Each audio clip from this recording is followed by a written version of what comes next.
You know who it is. It's Danny Limelight. And I need all of you to subscribe to According to Woods podcast on Facebook, YouTube, and all other platforms.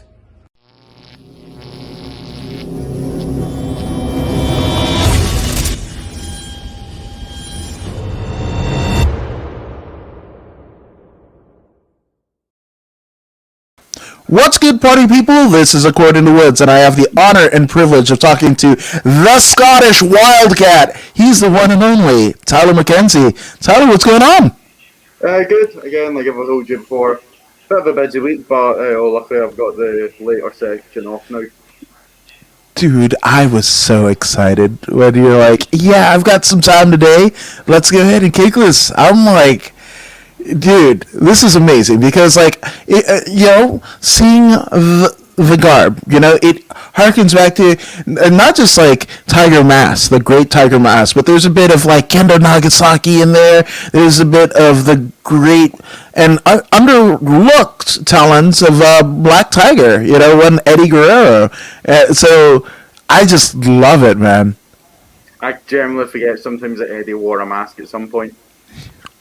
He made you forget about it,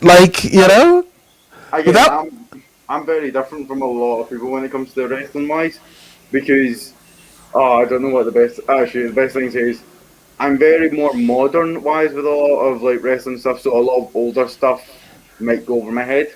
Mm-hmm. But I know obviously a good few things about the past, but.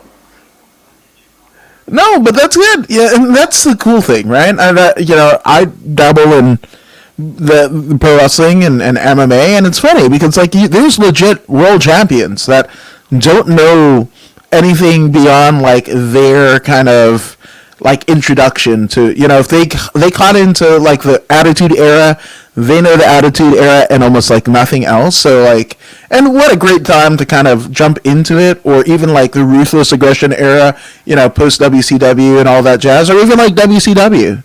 A lot of people haven't watched. They don't know a pre, WWE Rey Mysterio, which is kind of wild, but it is what it is. But there's many world champions that don't have context, even like before they got their tryout with one of the big shows, or their first fight. Yeah, I see that. Yeah. My introduction to wrestling was very different from a lot of people I've seen you interview, because I've seen a lot of people say, when I was young, child and all that. I literally decided to do this in mid-2015 when a friend of mine introduced me into it, because I never really watched it when I was younger. I remember skimming over my grand's TV, and I remember seeing Randy Orton doing the pose, and that was all I remember from then. So yeah, he just introduced me to it, and then by August of 2015 I was I want to do this. And then luckily enough, by the end of that year, my mum for my birthday had actually found a training school that's not far from me, which is Source. So also I know Brody and I know Dalen, so I love it, I absolutely love it, which I gotta ask, so you saw your grand basically watching wrestling, and Randy Orton was doing his trademark. No, I was just skimming through our TV. Wow, so it was even hers. You were just skimming through it, right? That's funny. So at what point and what era did you finally jump in and kind of have your own appreciation? 2015. Really? Yeah. So who's on top? Who's on top at the time, you say? Yeah. Well, Seth was, because the first segment I ever seen when I watched the shows, one of, how Raw will be on Sky for an hour stuff. It was that, and the first segment I seen was Roman Reigns and Randy Orton doing a promo, and then the New Day coming out and them having a tag match and all that. Wow. So what was it about that time? Now, obviously, enigmatic, I'm wearing a Rollins shirt. I mean, it's a not WWE produced one, but it's a Black Wrestling, right? And I think he's in some of the best work. I was very critical of him and the kind of the Shield guys and everything, because I knew Seth, aka Tyler Black, and Moxley's work pre WWE, and I was very excited about that. But their WWE kind of incarnations, as well as the addition to Roman Reigns, I was like, I'm still, even though Roman Reigns is doing the best work of his career, I'm not a fan. Not a fan. Yeah. You mean back then, or? Yeah. So how do you sell a punch when you've got a bulletproof vest? Oh yeah, that even before I got into it, like decided to do it. That was something I was like, I'm like, wait, how's that hurting you? You're wearing like a bulletproof vest. It's like, I mean, it makes sense if someone like rips off you and then hits you, but it's kind of like, oh, why?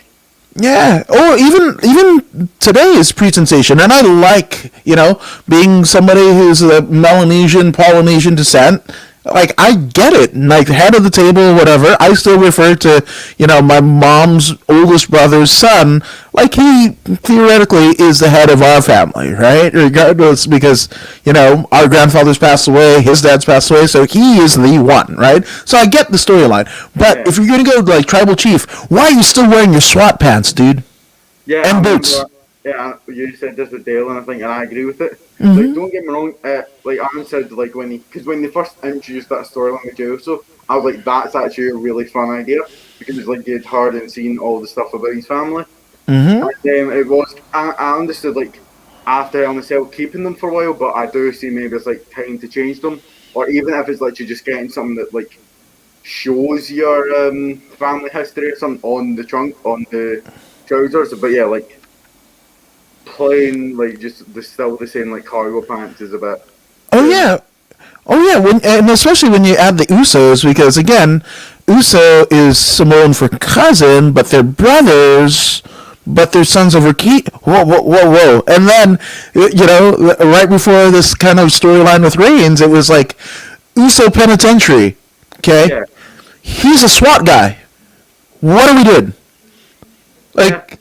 It's a kerfuffle. That's the thing I liked about I loved when the Usos turned heel because it was, I think, because again I hadn't seen anything from them in the past, so seeing it was kind of this is a bit different from them. But I remember the return of when one of them, which one it was injured in 2015 when they came back. I remember them getting such a big reaction and again, knowing more about what the whole Samoan thing is with them, it was cool seeing them actually channel a dance thing at the start of their entrance. No, absolutely. So, I mean, this, they were enigmatic personalities, and Reigns and the New Day and the Shield, members of the Shield, right? So, this time you stuck in. This time you didn't flip the channel, right? So, I mean, were you... Yeah, so... As my pal just like bring it up, and I was like, oh, all right, I'll watch this and see what it's like. Although here's a very funny thing from it. I don't know how I used to get Roman and Seth mixed up, even though Seth had blonde, like a part of blonde. Yeah, the streak. Wait, hold on, which one too? I know. It's long wet hair. Which I mean, I'm a Bret Hart fan, so talk about long wet hair. That's kind of Bret's gimmick. So it's almost like it's like a black kind of ramen noodle. Like the ramen noodle packet. That's kind of what it is. And if I remember hearing the story from him correctly, was he decided to do that because when he went for a tryout, everyone had like long black hair, and he was like, "Well, I need to be different." So yeah. So I mean, you're obviously that was the first segment, but then like did you have a favorite of that time, or was like those characters? Dean straight up, Dean Ambrose. That's awesome. Because what I think this is still my favorite segment I've seen is I can't remember. I was on SmackDown, I think, and it was for the Payback Fatal 4-Way Orton. And then the three Shields, and then he just puts the table in the corner and he goes, "We know how this is going to end." I called dibs on the table, and I just absolutely lost it from that. No, absolutely. I mean, and again, that the pre WWE John Moxley, that was awesome because I remember being of a certain age and like the first time like video streams would come through and seeing like Jersey All Pro Worldwide or like CZW and just like the most, he cut like the best promos even then, and then even like his early I think it was like Florida. It was pre NXT Florida Championship Wrestling where they were kind of teasing like him and Foley, which again, like that's the promo battles between them, him and Regal, and I was just like the matches. Oh my gosh, like it had me salivating. And then when we got, if I'm correctly, didn't Dean use like the Regal stretch for a little bit? yes, I love. That's one of my favorite finishes and one of the most overlooked, underrated. You know, it was that Regal stretch. Everything Regal did, even the butterfly suplex. Oh my god! Because if you're not flexible, that is going to hurt when someone actually pulls you up somehow. And it's a move that you can do. I mean, it's a catch wrestling move, right? It's something that you could, if you're on the mats, you can actually pull off. Like it's not, and it hurts when you administer it. It hurts. Yeah. So, I know.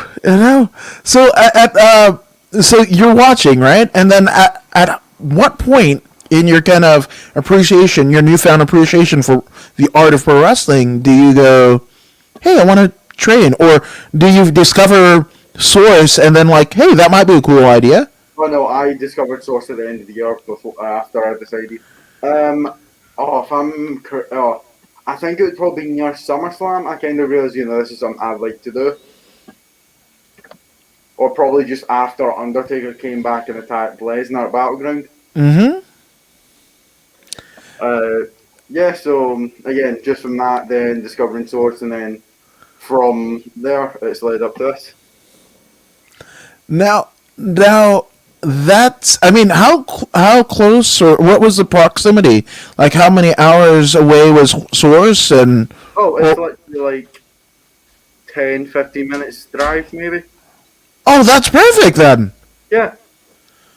Oh my gosh. So, what is the conversation like? Like, did you know, like, right in, I'm going to do this or whatever? Was there a tryout process? Like, what was the deal? I remember going into the school with my mum, and there was someone at the top of, like, a staircase thing wearing, like, a beanie and had black hair. And he came down and my mum talked to him, and then Killian Dane, I believe, was in charge of the school at the time. So he took down my name, my mum's phone number, and then went to him, probably. And this has always been the funny thing. I've always been told I was allowed to start because of how tall I was for my age. Yeah? Because I believe you had to be 14, I think, at the time to start. And I was 13. That's so great. That's so great. It's great in the sense of, obviously, I have a much better body in the sense of it's still growing, so it'll be easy to repair any damage. But when I started, anyone who knew me knew that I could not keep my trap shut.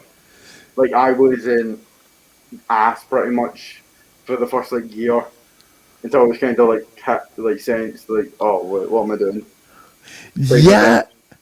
Which, and then also, I mean, your trainer at the time, right? Killian Dane. I never got to train with Killian Dane because. Oh, did he get up? I believe at the time he only really took the intermediate and advanced classes. But I did get a train with Nikki Cross a couple of times. Although this is one thing as well. Every time she would be there, she would always practice sunset flips. And again, I can only go for stories that I've been told that apparently she always had a fear of going backwards. So I was just always practicing that. Dang. Well, she was there. She was the one who was there the first day. She didn't take the class when I first went. She took the money though. Wow. And, going back to, like Killian, right? So you're training with Nikki, but, I mean, you had always been told that you were the tall, one of the taller people in your class. Yeah, and then that guy, even if it isn't like, maybe he has that eye level or whatever, but just the mass of that human being, like, it's real. I never got to meet him, so... Which is unfortunate, but I've always been told stories about him. So yeah, no, absolutely. But even just to look at him, it's just like, this is what pro wrestling is. Whoa, okay. No, and I mean, for you to take training sunset flips, like for guys that are usually of the taller persuasion, they're people, there's guys, gals, what have you. You're not known for the dexterity of the body, right? And it's a move that requires quite some dexterity, the sunset flip, even though it's like one of the most overused moves. This is how different I changed within a year. So I think within like a year of my I can't remember when, but within a year of some point, I went from like doing head scissors and hurricanes and all that to not doing anything and being the one taking them. Because I just grew so. Yeah. I'm 6'2", so being 6'2", you're always the one taking the stuff. Yeah. It's a good base. Definitely a good base. Heck yeah.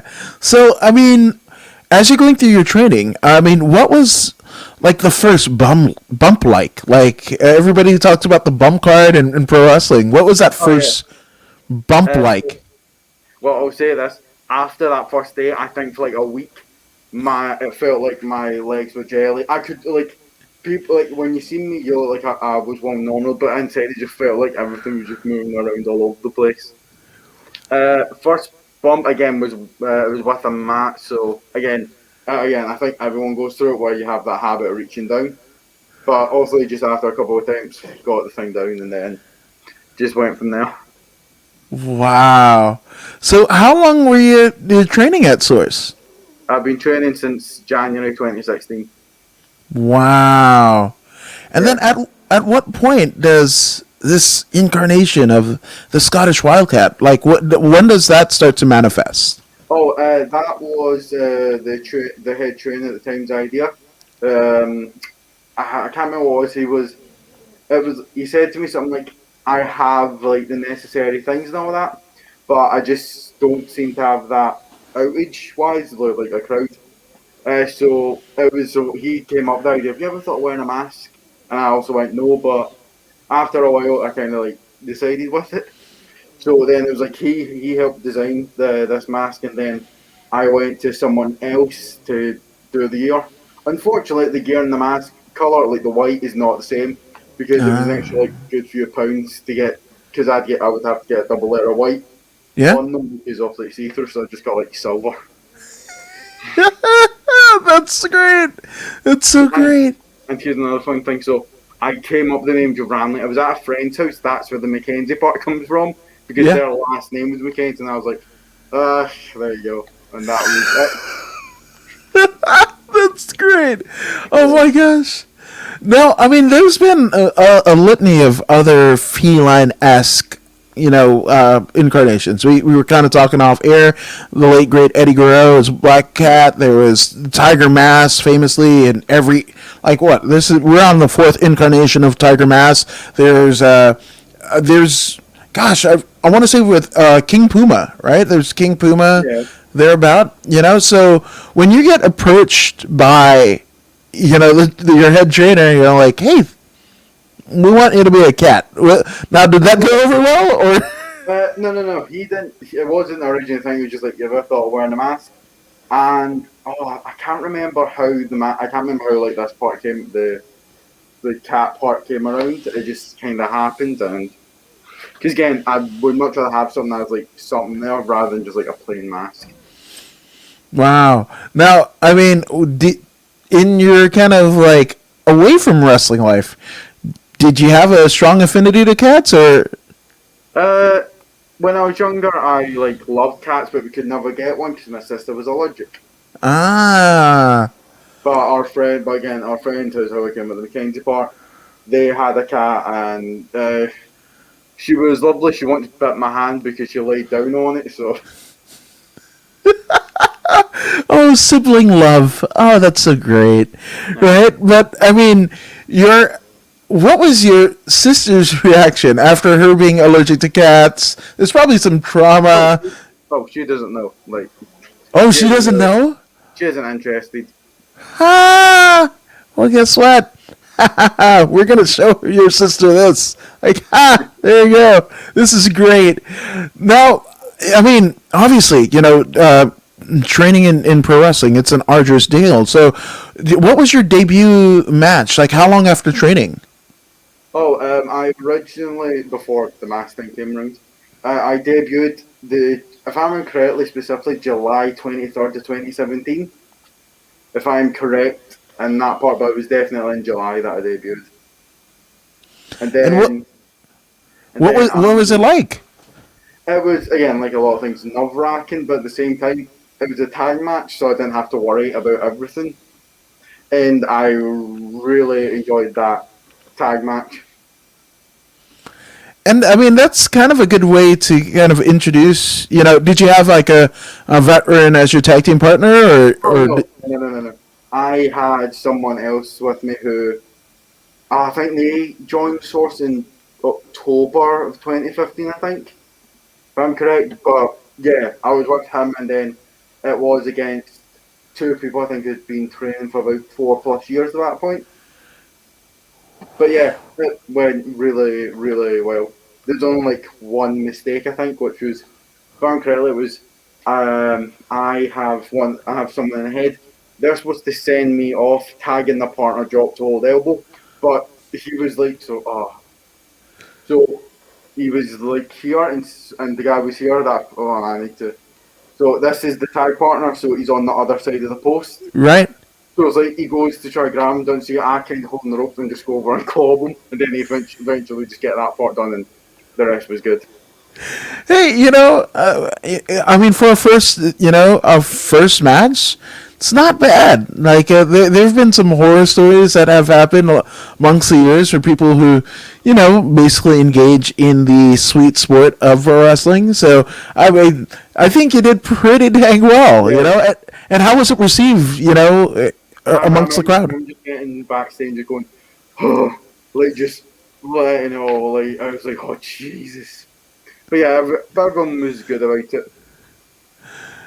No, yeah, and, you could do cardio all day long, but like Oh yeah. you could jump on a bike or what have you. But there's nothing comparing to pro wrestling, Yeah. cardio. Oh yeah. Because again, like I said, after the first training session, like for that week, I felt my legs were like jelly. But again, once things got on, I started obviously getting better at doing everything. Yeah. Now, after getting that first one out of the way, was there a sense of accomplishment that you had been at Source, basically doing the curriculum and what have you, and then now you get to basically, it's like the test, right? Like a first Yeah. test of all the accumulation of knowledge that you have, and like now you do it in front of a live audience. Here we go. Yeah. Again, the thing is, was though, it was also well, I'd say a big crowd, especially for like the place we were at, because my tag partner had invited pretty much his whole family and friends. So I just kept hearing, "Come on, Mark," and it was amazing. Well, I mean, that's.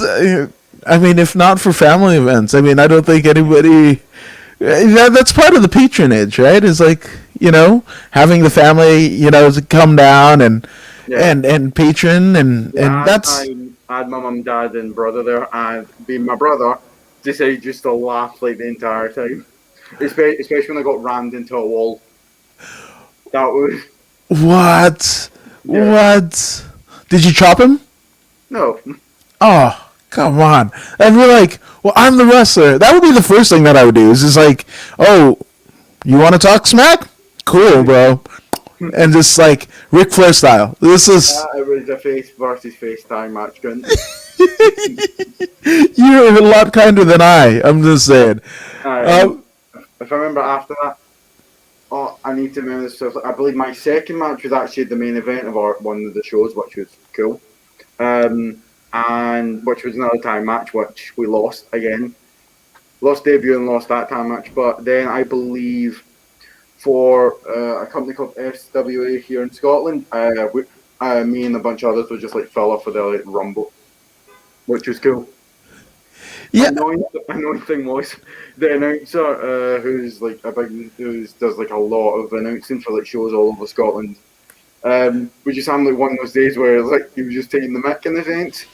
So Cody Rhodes had been on the show prior, and to a show like I think in 20, I think early 2016 if I'm correct.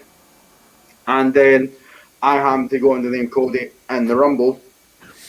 And I don't know. I can't remember the reaction, but I just remember thinking to myself, oh Jesus Christ! It's like we wasted a good surprise on you. Like, you know, it's just like that was the main event the week after. I mean, week prior, and then they were like, "What the hell? What are we doing?" Like, I don't really care. Again, I got in there early, so it was cool. hey, you know, but I mean, that early in your career, you got to work on top, which, I mean, that's, if you talk to any old timer, but we worked on top. I mean, I'm sure, like, Barry Horowitz from, like, 19 whatever, the fact that he worked in the Garden with Shawn Michaels in, like, 92, or the Brooklyn Brawler, you know, it's just like, hey, but I worked on top, kid. So you can tell all the other, you know, like, trainees and whatever, like, that second match I worked on top. And obviously told you how, like, early last year I was supposed to debut under the mask. Mm-hmm. And obviously COVID happened, which obviously stopped the thing. Yeah. But at the same time, it was kind of a blessing because my actual gear hadn't arrived. It arrived the day after. So I was kind of like, oh, thank God. Which, I mean, what was the... You gotta let me know. What was the contingency plan if, you know, the show goes on, assuming the COVID was off, right? You're waving the magical wand, and let's just say, like, the restrictions had happened, like, 2 days later, right? And you don't have your gear, but the show is here. Did you have, like, a contingency, like, outfit that you were gonna do? No, didn't have a bunch. Apart from me would have thought I could have just taken the mic and just gone out in, like, shirt and shorts and just... I love it. That's the way you do it. The squash. That's, you know, I gotta work in my shoot clothes. Cool. We're doing the squash. Yeah. Like 30 seconds with intros. Thing is, I believe, even if COVID actually hadn't happened, I actually wouldn't have been able to watch the show anyway because I injured my lower back.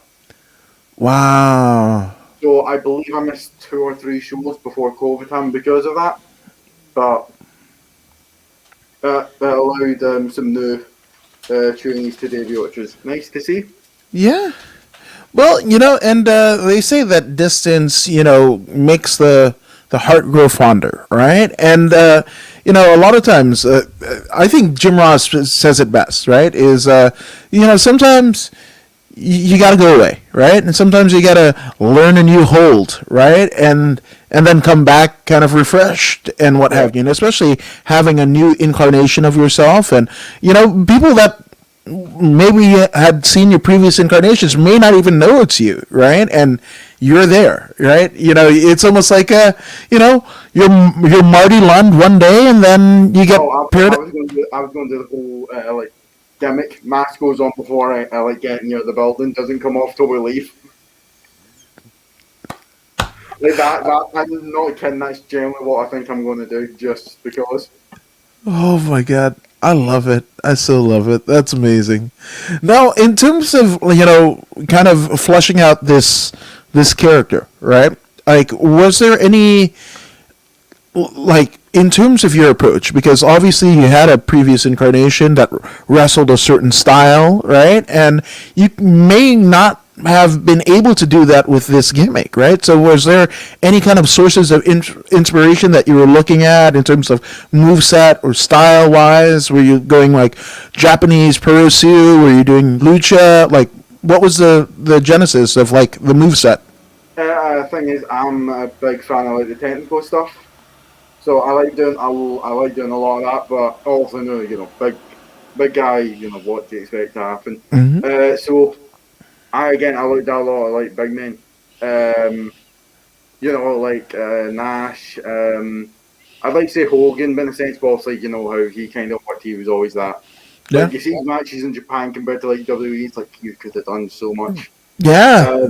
But yeah, like look at guys like Big Show, Strowman, because again, for those guys like that, Keith Lee as well, like they're doing a lot of stuff that he thinks himself they should not be doing that. Oh, good. Have you seen like the WCW era of the Giant, where he's like, oh yeah, where he comes in and just holds Shab up there with one hand for like 2 minutes. Oh, not just that. That dude was doing missile drop kicks, and not just like missile drop kicks, but like he would run the post and then like almost, pardon the pun, cat-like scale the ring post and then do a missile, like a perfect missile drop kick, even though he was like more than 3/4 of the actual ring. Like, I still love the story that he was practicing moonsaults. That's still one of my favourite stories. That some proper sod had to lie there while this ginormous man did moonsaults off the top rope. Yeah. Oh, yeah. Man. There was even like one dropkick that he did. I want to say it had to be like early on like SmackDown, like the like when SmackDown first, like within the first year or two, right? Because he debuts at St. Valentine's Day Massacre, and then he's a heel, works the corporate ministry. And then at some point he turns face, and in the middle of that face run, he does this, like they do, like drop down, right? His opponent drops down, and then he hits him with a drop kick, almost a la Bob Holly, which at that time, Bob Holly, Hardcore Holly, had like the best drop kick in the business. Him and Billy Gunn were like 1 and 2, and I mean, Show's kind of dropkick was just the visual of it, like just like he was a regular wrestler. It's like regular wrestlers do that, giants don't, but this giant is doing regular wrestler shit. Holy hell! I've actually not seen that. I've not seen that. Oh, I'm gonna send you the clip. All right. I think I owe you back for the Rikishi remix. Yeah. No, at this like kind of juncture, like do you have any, aside from the shows, aside from like the bigger men, like is there like a work week style that you like, and that you were going to parlay into this character? Again, so I've said again, I like a lot of like technician stuff and all that. But really, wise, like I think more of a bit of a striker in a way, because again, I like forearms, I like boots, I like all of that stuff. Yeah. Again, it's just fun when you get to be the big one and just go, I'm not doing anything, and just like throw someone. Yeah, absolutely. And again, you got to use those gifts that you are given. You don't like, and it's almost a paradox, right? Because like in jiu-jitsu, right? It's like if you're a bigger guy, you roll small. But like if you in pro wrestling, if you've got an advantage, a height advantage, and a substantial one at that, we're doing all of the power spots. We're doing like we're doing gorilla press slams. We're doing like everybody kind of works you over in the corner, and then you're like that spot. That's what we're doing. So in the reasoning of basically cementing this character, like were you like what led to actually doing a new character? Because you had worked for 3 years as a different incarnation, so if I'm correct, I worked like a year and a half, I think, because Again, it was just one of those things where it's like the person at the time doing the shows had an idea and just went with that. Right. So I think I worked like one or two shows like after like mid 2018, 2018, and then came by 2019. It was kind of like just being on some shows, and then by the end of that, I was kind of like, here's a new one, go with that. Yeah. But yeah, I'm not trying to like this and all that. Hey, it's definitely work for Taker, being able to just kind of see where it's, getting a little bit passé and just like embracing it, Which Graham Farrell, shout out to the good brother Graham. He's like, you also love to punch people on the jaw, and he finds it funny. Which, good on you, Graham, because most people don't like getting punched in the jaw. I might be one of those people. But, hey, Graham finds it funny. I don't actually really remember like hitting anyone in the jaw per se. I know I do like forms and all that. Other people, I think I might know what he's on about. I think it might be like the time I hit him with like a fireman's carry and just threw him off and clocked him one. Yeah. Now, in this kind of, it kind of is like you said, it's a blessing in disguise because like the gear didn't come, and then you were anyway, so. right, and then you had the back injury, right? So now and it's almost like a distance to Heart Grow Founder yet again, right? Where you are probably missing the ring a little bit more, right? Because you don't have it. We miss the things that we don't have. Now, are you like what is your kind of wrestling habits now? Are you watching any one promotion? Are you watching any particular wrestlers? Thing is, like, I don't have the WWE network. Like, I just like example when WWE puts on like their matches for like free on YouTube. Like, I think like a couple of years ago they put on The Rock and Lesnar at 2002 SummerSlam. I remember watching that, and that was also so much good. I'd never seen the actual match. Promotion wise, no. Again, I like New Japan, WWE, AEW, like the lot. But again, I've actually been getting into theatre or Impact, should I say? Impact. Because I like Kenny and all that. Bro, I still call it TNA. I just I don't go about the TNA title, so I'm like, yeah, it's weird what they're doing, right? Like Swan, this one, and then like Moose, and it's funny because I'm sure PETA loves the fact that a Swan beat a Moose for a gold belt. Like it's there's some social ramifications there just beyond wrestling, but it's weird. Even though I like the TNA title, right? I like the design. Oh yeah, it's so good. To me, I think it looks better on a white strap than the black strap. That's also just opinion. No, that's definitely a preference because I mean, usually, people will associate the championship or their era of wrestling by what title design was there. Like, there's people that love the spinner belt because that's the era that they grew up with. Which it worked for obviously Cena because that was his whole yeah, it's weird. Thankfully the belt market that I am, I grew up with the Winged Eagle, and that's still one. Yeah, it's still one of the best looking. And that's the thing, whether it be MMA, pro wrestling, kickboxing, Muay Thai, what have you. I think the championship belt, it matters. It totally matters because, again, let's say if you had people over at the house pre-COVID, right, or post after everything is done, right, and somebody's just like, hey, what's that over there? And it's like, and they might not know what you do. Right? They may not, whatever, but you can point to it and be like, hey, that is my championship title. And then they're like, the subsequent questions go, what championship? What do you do? And whatever. And that intrigue, right? And going like, oh my God, that is beautiful. Like, even not being a fan, just like the appreciation of it. It's like you can look at them and just go, even though I'm not into this, whatever it may be, it's like that belt looks amazing. Yeah.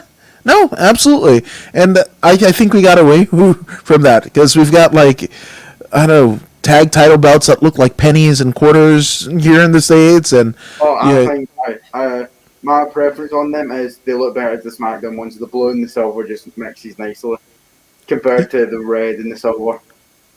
Yeah. I'm not. This is the first time in all of the years that I've watched pro wrestling that I have like I think the NXT UK titles are amazing from the they're beautiful. Yeah. We were lucky enough when they had the tournament originally in like 2017. Yeah. My school was lucky enough to get Tyler and Pete over before they got like mega busy. So yeah, and it was amazing. And I was refereeing at the time with the person that I debuted with in a time match, although he debuted a few months prior to me. Yeah. But I remember we both like, who's going to like ref these matches? And by that point, he'd already been told you're debuting in like May or something. So we both went back and asked the guy, "Oh, who's like gonna like? Are we refereeing the show? Or you want to get someone in?" I was like, and he just went, "I'm going to get someone in to do the Tyler and Pete Dunne match." Which, if I'm correct, is the first time that Pete went like viral for like using a kid to hit like Joe Coffey, I believe. Yeah. And, like, threatening to like F5 the kid or something. Great moment. That was at that show. Really? I believe so. Yeah. Oh, that's Joe brilliant. was sat in the chair and then he like grabbed the kid and like. Oh, that's so brilliant. Oh man, that's so cool. Oh, I love that. And I was so like nervous by it because Tyler had put his belt down on a seat that I'd like been in before I went out to referee. When I came back, I was like, "Oh, I really want to sit down." His belt was on the chair. I was like, I'm like at the time I was just like, I'm not going to say anything. I'm just going to like stand or lean on the table. Till eventually, he went out and sat down. I mean, you got to play the ball where it may, right? I have that analogy of like golf. Like sometimes you shoot that thing and it goes right in the sand and whatever. You got to play it where it may. So kudos to you for letting that happen. I almost like, what the heck is the referee doing trying to break up these two behemoths, engaged in battle? Like it's not like, what is it? The videographer kind of like as lions are, clashing or whatever. They're like, "Hey, stop!" Like, let me. I remember I was sitting down, and I believe, if I'm correctly, Pete Dunne was the main event before we did like a break. Yeah. And I remember him coming over to me going, "Are you refing my match?" And I was like, "No." I'm like pointing to the other referees they're like this, like ICW. And I was like, "He's refing your match."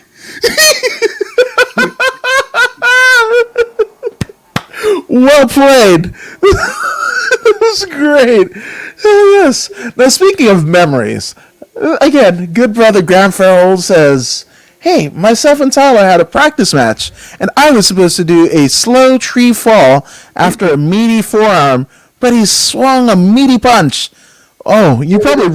Not a punch. You rang his bell, didn't you? I remember it correctly. It was he went to like a tornado DDT. I can't remember, just caught on fire. So I walked to the middle, popped him off, and just hit him. And I did. And it was just like anyway.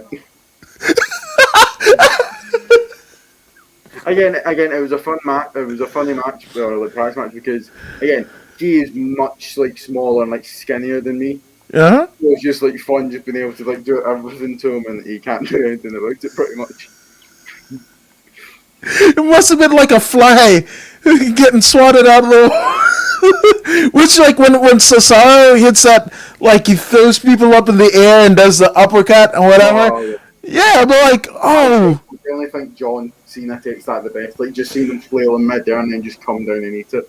Yes. Oh, yeah, 100%. And even, like, how big Cena is, and then for him to get up that high, and... that just shows like the respect that he had for the guy, and shout out to Claudio Castagnoli because man, what the hell are they doing with that guy? Jeez, man. But in terms of your training and just being in the professional wrestling industry, do you have a favorite moment or memory that's occurred obviously pre-COVID? I think this has to be it. This was on so this is the one that we did in our like school. We call them showcase. We went to them in the actual school, and then we went out to it's called Govan, and there's like this men's working club, I think it's called, and it's like nice and big, but the roof's low. But it was the show. We did the showcase before it, and I went up against the Source champion at the time. Mm-hmm. Hold on a second. Sorry, I've just got like the YouTube up so I can just see like any comments come through. Some audition Graham's little comment. Yeah. So it was me and him, and I loved that match with him. It was amazing. And then afterwards, I was going to walk back through the curtain. Out comes the head coach at the time. And like gone back in the ring, and I was like literally, he even joked about like how I had no clue what was going on, and he was also just saying nice things about me and like saying because also like sorry the 13 yada yada yada. Yeah, that was a fun one to have. Oh, that is, and again, to maybe trainers might not be the most like easy to impress. So to get that had to be The one cool. at the time I think definitely was like a harder one to get, but he always like loved it when like he would give you like criticism, and then like you would go and like a week later, and then you'd actually show that you had taken it seriously and then improved with it. But yeah, he was good, and then obviously, 2020 happened, and then he retired. Yeah, unfortunately. Which I mean, in reference to the practice match, it was a fun match, says Graham, and he can't wait to have the first one in front of a crowd. Which, my goodness, which I gotta ask, like, looking into 2020, like, obviously, kind of having this new gimmick, but like, if you were to like lay out what Tyler Mckenzie, the Scottish Wildcat, was going to have in 2020 pre-COVID, like, what was the plan? Like, did you have a set amount of matches, promotions that you wanted to work for? I think no, not really in a sense. Like, again, it would be the one of your debut, and then be like you'd have to just work from there. And also, anyone's interested sees you along the way, they can obviously get your contact info and then take it from there. But for 2020, if COVID didn't happen, it would have just been building up from there, and then seeing what this year would have been like. Now that makes sense, and that's kind of the, obviously there's so many unfortunate happenstances that have come from not just the COVID. We've got this mystery thing roaming rampant, and some people are fine, some people die, and some people have lingering effects. And then in addition to that, people are at home, depression sets in. There's loss of jobs, loss of wages, all that jazz. So it's a multitude of different things, and that's also like why I think pro wrestling works, right? Because it's an escape from everything else. Like, you can just shut it out in the time that you're watching this program, going to this show, whatever. You can tune out the rest of the world and just have fun. Like Dudley in the Performance Center, or whatever they called it now, was like amazing. It's like, because it was obviously odd when you have no reaction, when you hear like none, it's just them going at it. But it was like really enjoyable in a sense. Like, when you think about it. Like, think about, we got Asuka winning the Raw Women's title because obviously Becky ended up being pregnant and all that. But like that Money in the Bank, those two Money in the Bank ladder matches at the same time in the headquarters, I loved. Like, I think it's fair to say, I think a lot of people predicted someone going into Vince's office.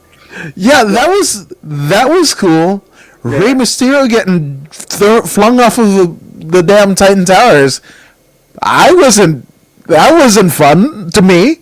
And I mean, I don't think you could have, aside from actually catching COVID, I don't think you could have a worse banner year, than Rey Mysterio. He gets thrown off a building 1 week, and then like soon after he gets his eye taken out. Yeah.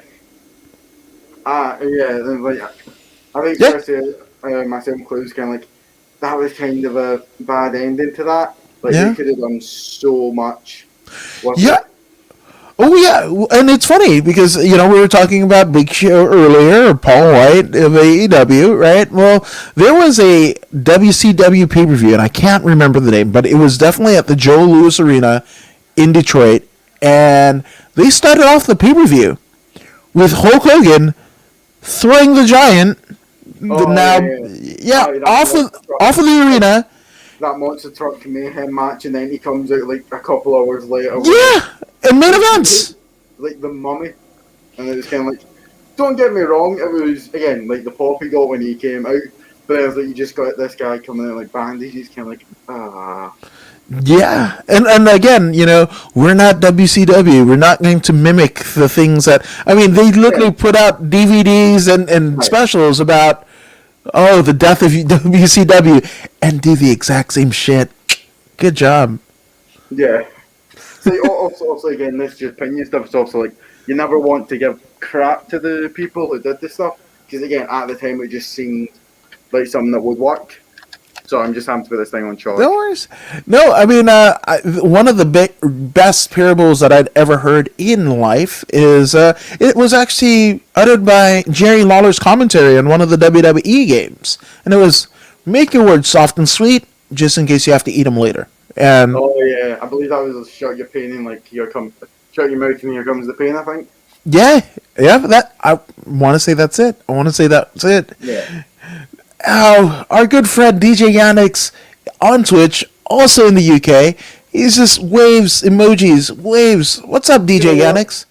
And I think I know what he's gonna ask, so I'm gonna go ahead and preempt it. So DJ Yannick's has the question that everyone wants to know. He says, "What type of socks are you wearing, if any, and what color are they?" Hopefully, I got that right, DJ. I'm currently not wearing any. It's just my feet. Yeah, same here. Because when you're at home, you just, Yeah. you know. Well, and is it cold over there? No, this past 2 weeks, well, last week and then like also started this week. It's been alright. We kind of think it's gotten like colder this week, but and now we still get like the sun and stuff. So Yeah. So, I mean, even more incentive not to wear socks. Usually, you know, it's funny because here in California, I think the weather kind of inhabited the people. Like, we fucked up our weather because our weather is just as bipolar as we are as Californians. Like, it started out all hate. right? Yeah, it's weird. But, you know, we started out the morning, it was like kind of like gray and gloomy, and then now it's like sunny outside. Yeah, So, like today it was like windy first and the sun came out. It's been like windy all day, but I think it's like calmed down now. But it was like windy throughout the day with the sun like around like 11 or something. yeah, it's a weird one. But I also think like, hey, maybe we screwed up. Like we literally punched Mother Earth in the gut over the last 100 and some odd years. That she's kind of you know, we potatoed Mother Earth, so she's gonna get her receipt. Yeah. Yeah. At some point, it's kind of like obviously what was it 2019? The whole like Greta Thunberg thing happened. Yeah. And like again, she's making a point, but again, I see where some people are getting this whole thing like she's just going on stage and like screaming. It's kind of like because she's not even. I'm not going to like try saying them, but it's like the lines that got me was like the whole "you took my childhood" thing. Yeah. I'm kind of like, no, they didn't. No, they didn't. Because last time I did check, you didn't have to hide like in like a missile bunker like every day of your life. Yeah, which But you know But again, it's. what you're doing is also makes sense. It's also trying to be like, you know, Oh yeah, no, the ones in charge right now should take more seriously. absolutely. We're going to have to deal with it soon. No, absolutely. But then, so here we had during the last presidential inauguration, there was a gal who made an impassionate speech, right?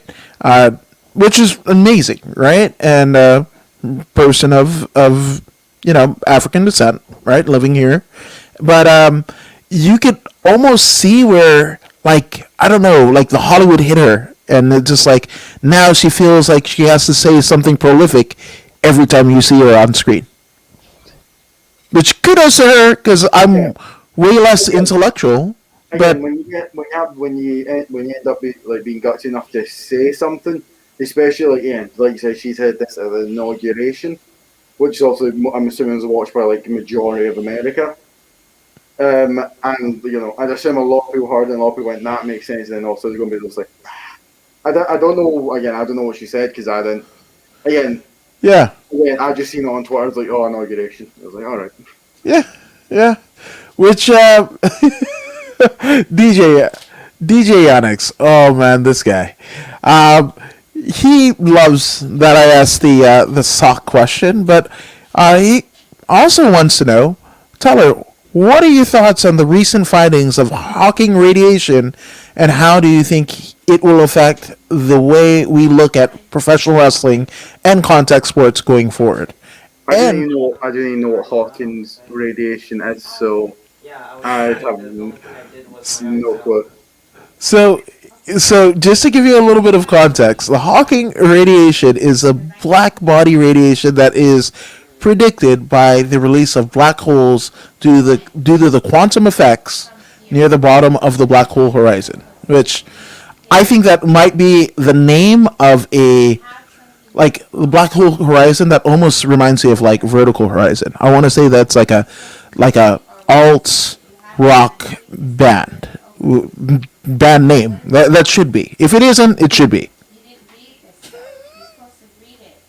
I still have no clue, so No worries, no worries. I have nothing to say on it. No worries, no worries. Now, Also, Graham wants to. there we go. I was going to say, Yeah, Graham wants to know. Tyler Mckenzie versus Mother Nature, no holds bars. I would be to say that. Who goes over? We know who would win that. Who goes over? If it was someone named Mother Nature, fine. But if it was actual Mother Nature, I would have my ass handed to me. Yes, yes. But, Yeah, no. yeah, it's always funny to think of those things. Yannick says, we've come so far. Well done, you. I'm assuming that's for the stock question. Yeah, just saying. Okay, so let's do this, right? So if the Scottish Wildcat, Tyler Mckenzie, you, Mother Earth, right? That happens. Now, we live in a, and I don't know if it's going to make it to the Peacock Network here in the States because they're kind of scrubbing out certain parts of the WWE Network and what have you. But, we had Shawn Michaels team with God to take on the McMahons, right? Yeah, So, I didn't forget about that. right? So, It's one of the ones. It's one thing you look at and go, "What was it?" Oh no, I found correctly did it because Shawn had just turned converted, yeah. Yeah. Also, I've just seen Graham's comment. I ain't reffing it though. I don't care. Yeah, and Graham says, I ain't reffing it though. No. Obviously, don't mean that, Graham, but Yeah, but so if we're booking this, right? Who goes over and what's the finish? Well, it depends on how Mother Nature feels that day, doesn't it? If she's I- feeling nice, who knows? But if she feels like I'm not doing this, and then Yeah.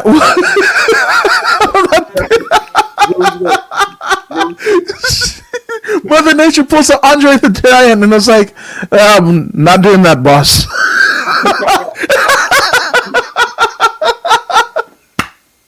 This is brilliant. Oh my gosh.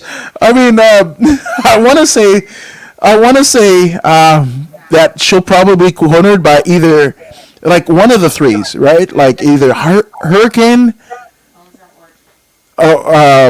typhoon, earthquake, right? Those are three kind of earth, right? It's either the hurricane, typhoon, earthquake, or here's another one. Hey, current WWE performance trainer head coach Matt Bloom. That some people know him as Albert. Some people know him as Tensai, which is Tsunami. yeah. So, I want to say that Mother Nature will be flanked by one of those four gentlemen. They're the lumberjacks at the side. Yeah, They stop Mother Nature using any cheating moves. that's exactly what's happening. No earthquakes or hurricanes or anything. Actually, that's what the hurricane would be there for. You choke pump. Oh, he'll take the fall. Yeah, because like all three of those other folks that I mentioned, they're bigger, girthier folk. So they're probably like, nope.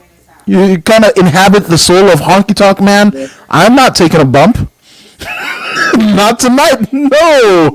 So he's going to be taking the fall. Like some kind of dusty finish will happen or whatever, and Hurricane is taking the fall. It's me and all of them against Mother Nature. Yeah. Oh man, we need to book this. I was like, you know what? Yeah, I'm gonna pay somebody on Fiverr to do this. This is going down. This is going down. Oh yes. You know Ganon from Zelda? Yeah. Kind of like that. So she starts off as like a hurricane, then changes to an earthquake, changes to a typhoon, etc. And each time I get bring in that one who's named after it. That's so good. Oh we're booking a territory. Yeah, we just get. Yeah, there we go. I changed your mind about ref in it. Yeah, absolutely. And Graham says, "I miss you so much, Tyler." Which, oh man, and this is cool that we get to kind of converse with each other because I mean, kind of COVID is weird, and now we have to kind of be separated, and it's just weird, and people gotten everybody's got something to say about something, right? But Yeah. it's just like we're missing each other, man. Yeah. Sucks. So unfortunate. But obviously, there's been a lot of people that have attributed to what is now the Scottish Wildcat, Tyler Mckenzie, both professionally and personally. So, Tyler, take it away. Let's get some shout-outs out of the way. Alright. First one would have to go to Alexander Doran McCallan because, like I said, I believe the second match I had that wasn't the Rumble was the main event and the time match. Me and my partner versus him and someone that he was tagging with at the time. And again, loved that match. Just loved the dude in general. He's amazing. I'd have to say to the three current trainers now, Glenn Dunbar, Robbie Wishart, I believe he goes by, and David Devlin. Again, I know stupid, but I forget sometimes what they all go by. They are all amazing. Story about Dunbar. I have no clue why this.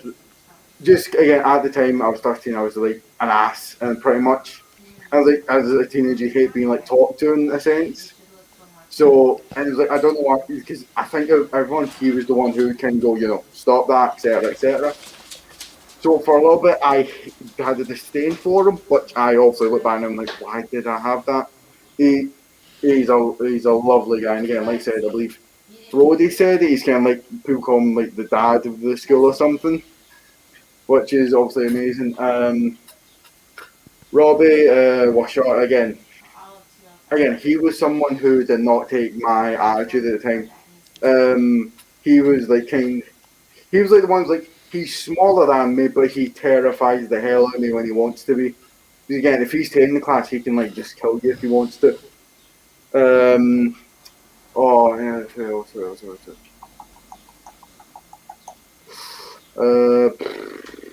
I need to think here. I definitely want to throw out, thanks to Mother Cat and Papa Cat. Brody apparently is called the mum of the school or something, or is it? I don't know.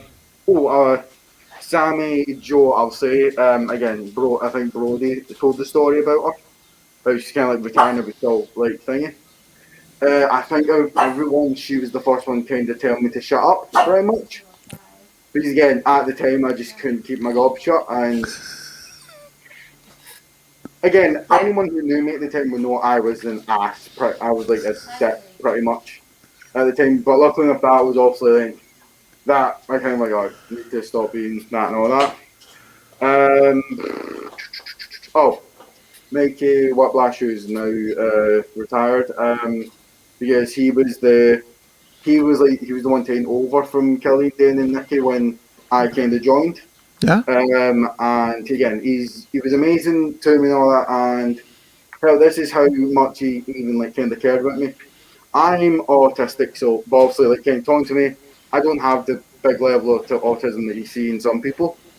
But like he actually cared enough that he would go out of his way to like look stuff up about autism, which was always nice when he told me about it. Wow.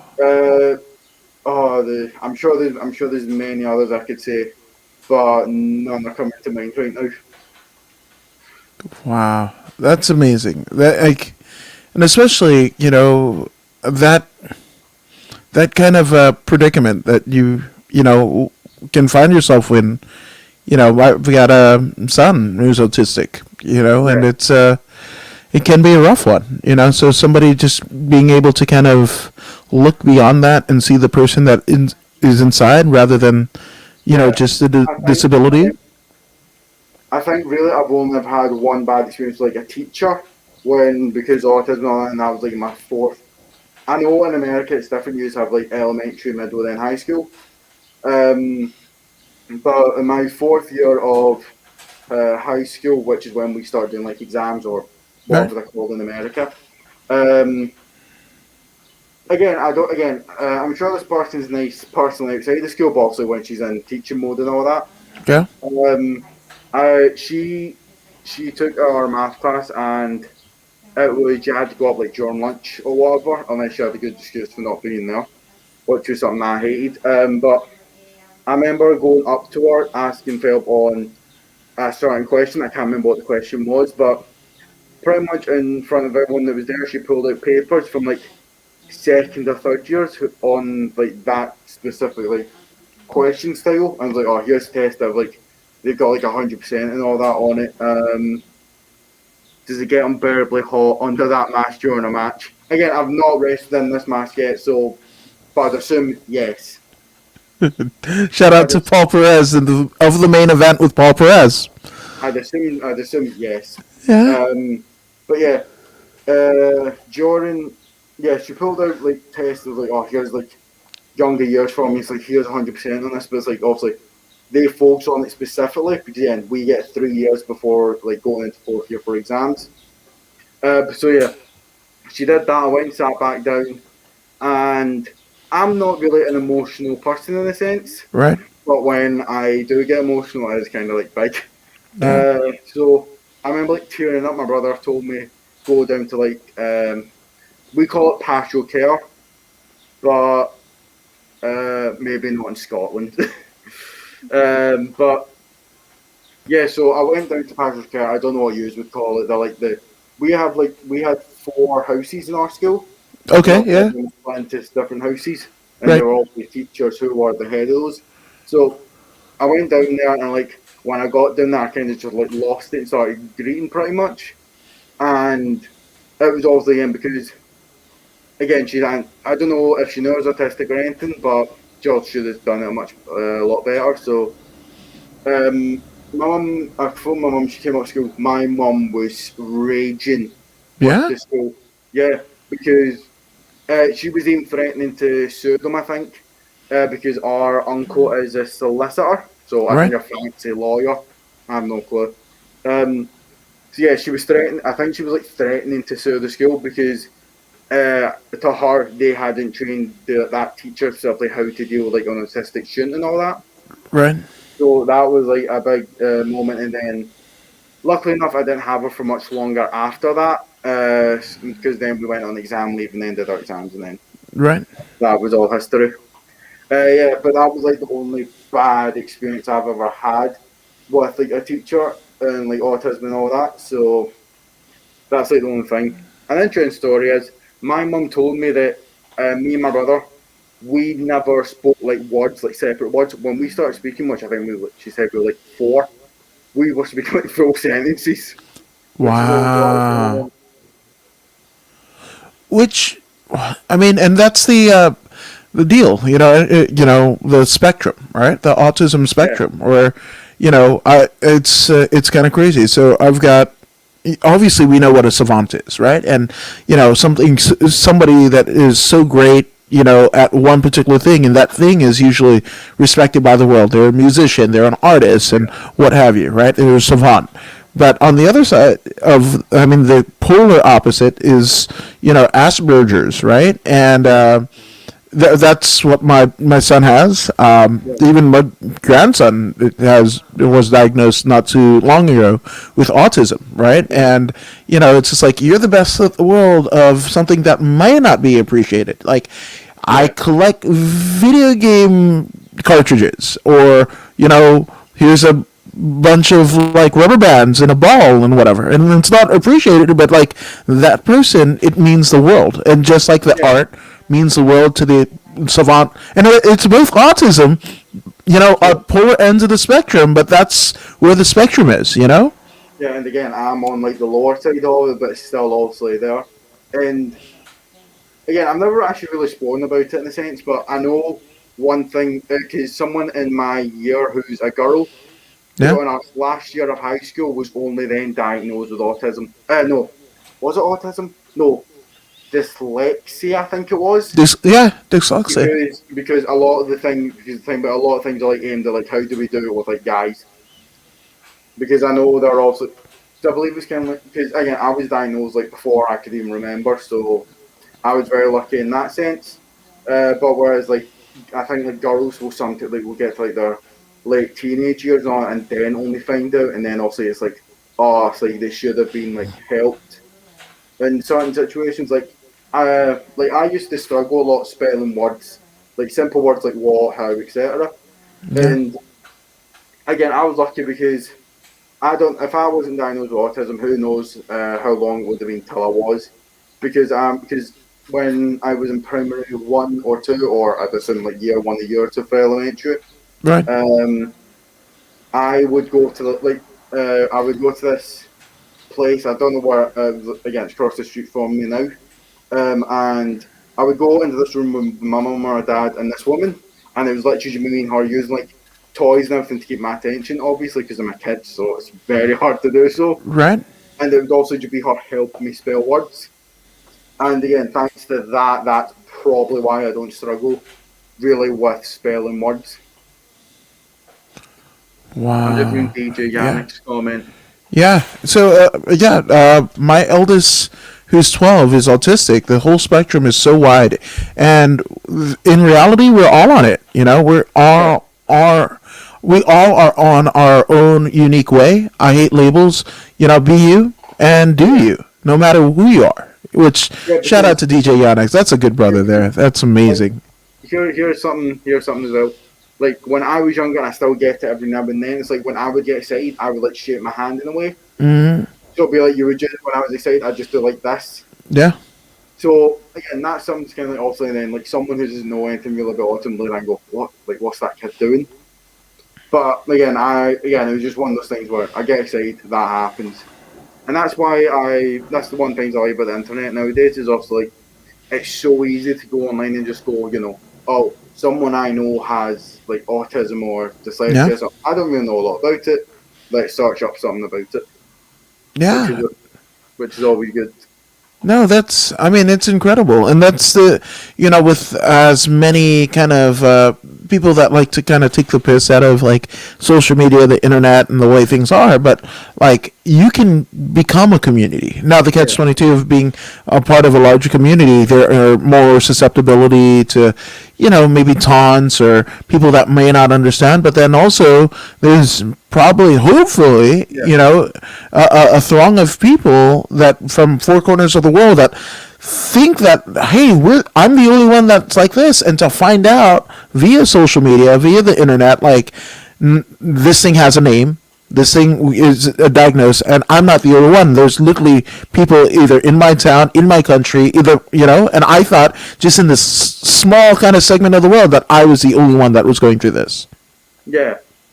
Which is always like nice to me because like you'll learn that like someone that you know has it, it's kind of like, oh, I didn't like know that before. Like again, a big one because of I don't know if it's because of autism or just general stuff, but I severely struggled for like even when I started training, it took me like I think like a year or 2 years to get used to sarcasm.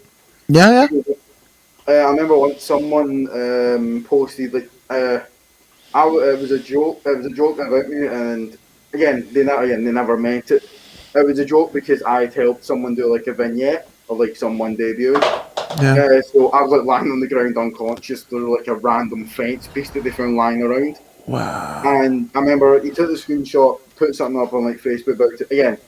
Again, he also meant it as a complete and utter joke and all that. Which Right. also, now that I look back, I'm like, yeah, that's fine. Like, but now back then I wouldn't have also. But like when I first seen it, it's kind of like, oh, really? And like I turned off all notifications of it and untimed myself from it. Mm-hmm. Like you messaged the guy about it, but again, he understood. He was like, oh, that's cool. Yeah, I'll see you training, and then really since then it's been obviously a big help when people kind of. So ever since then, I've really kind of understood the whole point of like, oh, here's where sarcasm is, here's where it isn't. Yeah, no, but again, just like DJ Yannick pointed out, and so thankful that he shared his story about his son. We're all in the spectrum. There's it's he wants to know, does the mask give you confidence? And what would you do without the mask? Again, I would still wrestle, but I think it would take me a lot longer to do stuff out showing. It's kind of like, because, again, no one likes being embarrassed when you do something Right. embarrassing. Like, again, I think it's fair to say at some point, everyone when they were a kid randomly called a teacher their mum or dad. Which, Yeah. again, I've done that. I'll put my hand up and say I've done that Mm-hmm. when I was younger. So, again, you'd be like, oh, you'd Right. be like, oh, that was embarrassing, seeing all that. But yeah, so it's kind of like, even because again, it's one of the things that I pointed out when I first thought of that full on thing wearing the mask. It's kind of like it would allow me to do like a lot of embarrassing, funny stuff without the worry of if I was to hate it, people wouldn't know what I look like. They couldn't they could take a picture of the moment of me in the gear and the mask, but they wouldn't know who I am under it. They couldn't go, oh, it's this person. You just go, "It's this guy." Wow. That's oh man. That's so much strength. That's so much strength. I have so much more respect for you now. Which kind of an addendum to DJ Yannick's question is: do you think your particular, autistic, qualities? Do you think it's helped or hindered you as a person trying to navigate the world of professional wrestling? Because it can be a weird place, even if you love it. It can. Yeah. Basically kind of wring your neck in many ways, right? So do you think it's helped or hurt? Or... Sorry. Again, like I said, the head trainer at the time, he was like well enough to go look stuff about it. And, it's one of these things where it's like, I don't want, again, I was enough that people at the school, people at Source are very nice, they're always willing to listen and all that, and also say stuff. So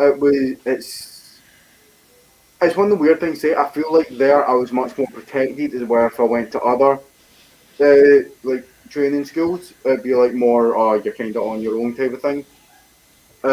Which again, I would walk through hell and back if it meant like saying Source was like one of the best training schools in just the country.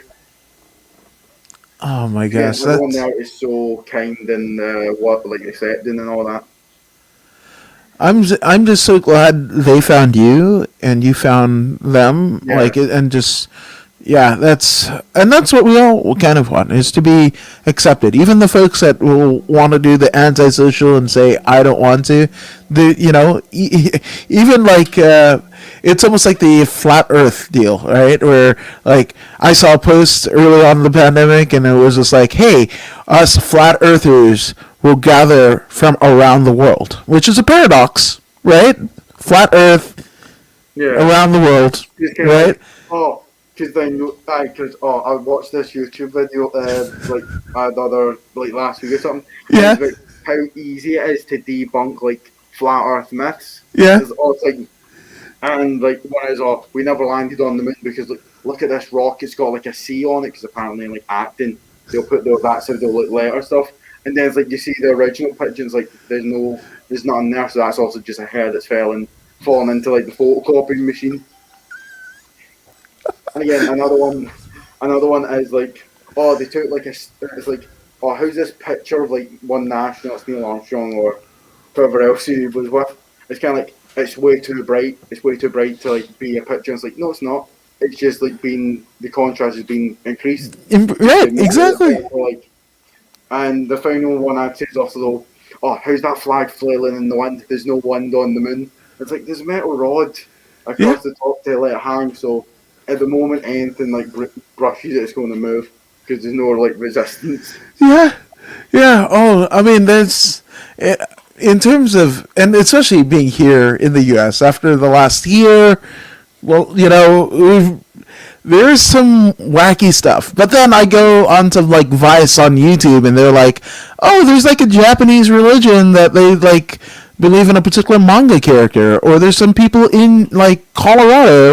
Yeah. And hate to mention it because of after what happened yesterday, but there's like people in Colorado that like believe in this lady who just drinks whiskey and smacks them around a bit, and there's like a conglomerate, and that's something I seen that I found out throughout this pandemic was like how like there's like type of monk training again in Japan and China. It's like they start when they're kids, pretty much. It's like they get to a point where they can like stand on one leg for like 2 hours, like weight on them. It's like Yeah. that's impressive and commitment to its best.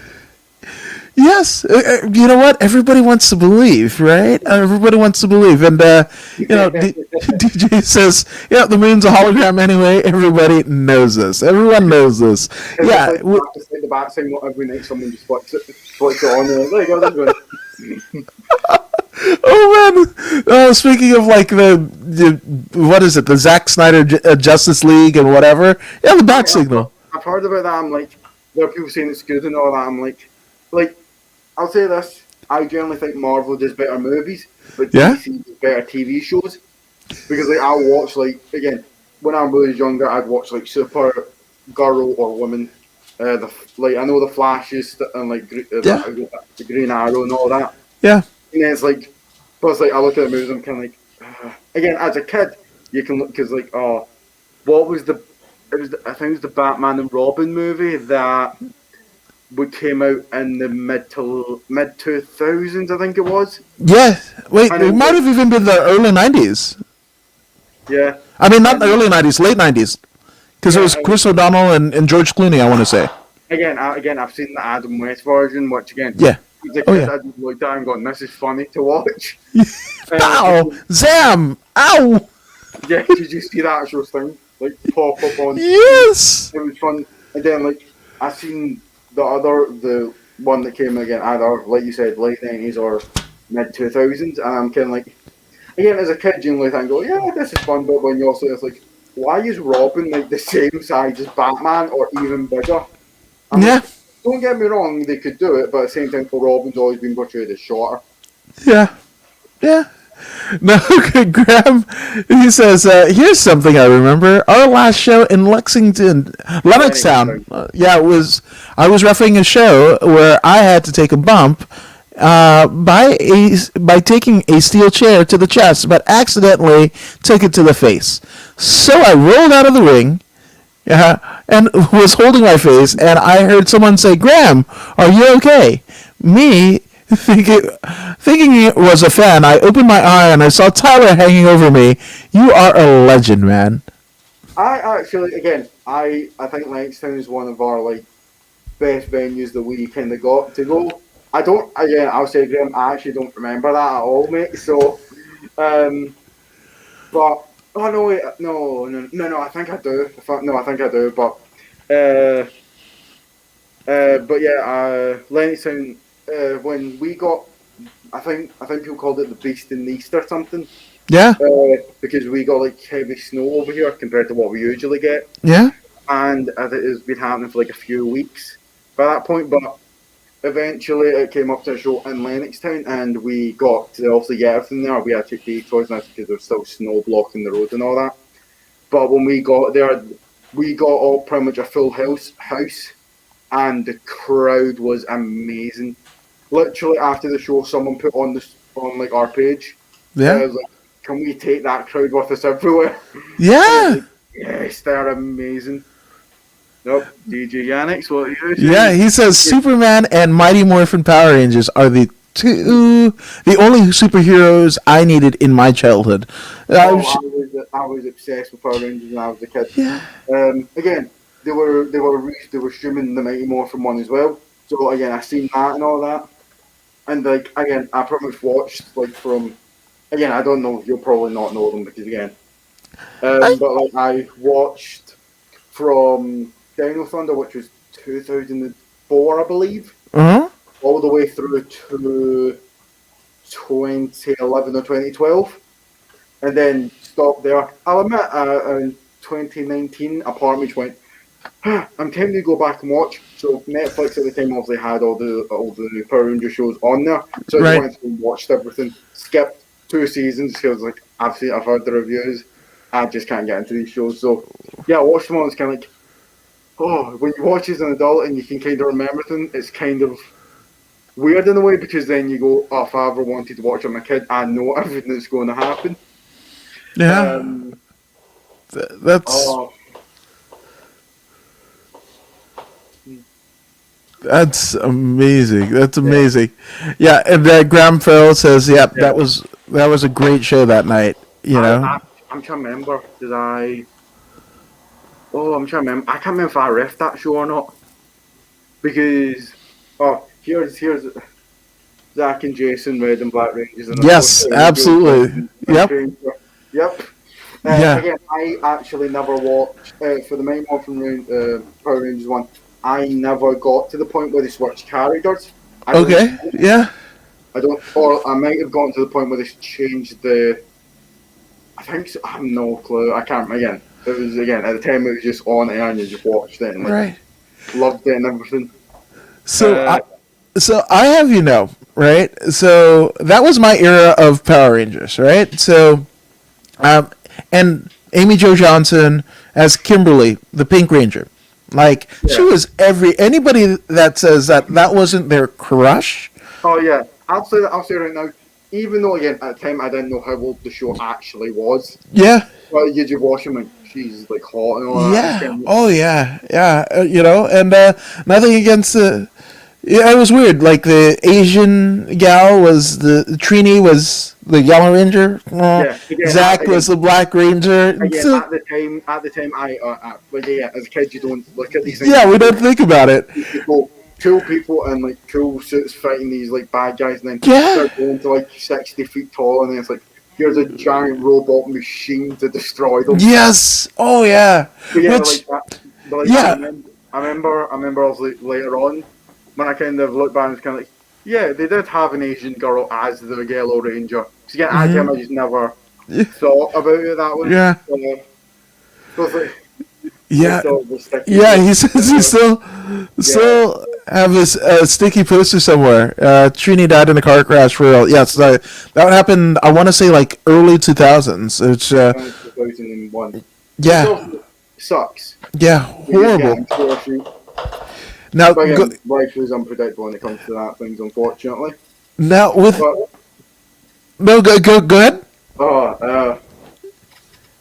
But again, you look back on it and think, even again, because think about every kid nowadays, I feel like should have at least seen one episode of Power Rangers, even if it was just like the one Mighty Morphin episode or something.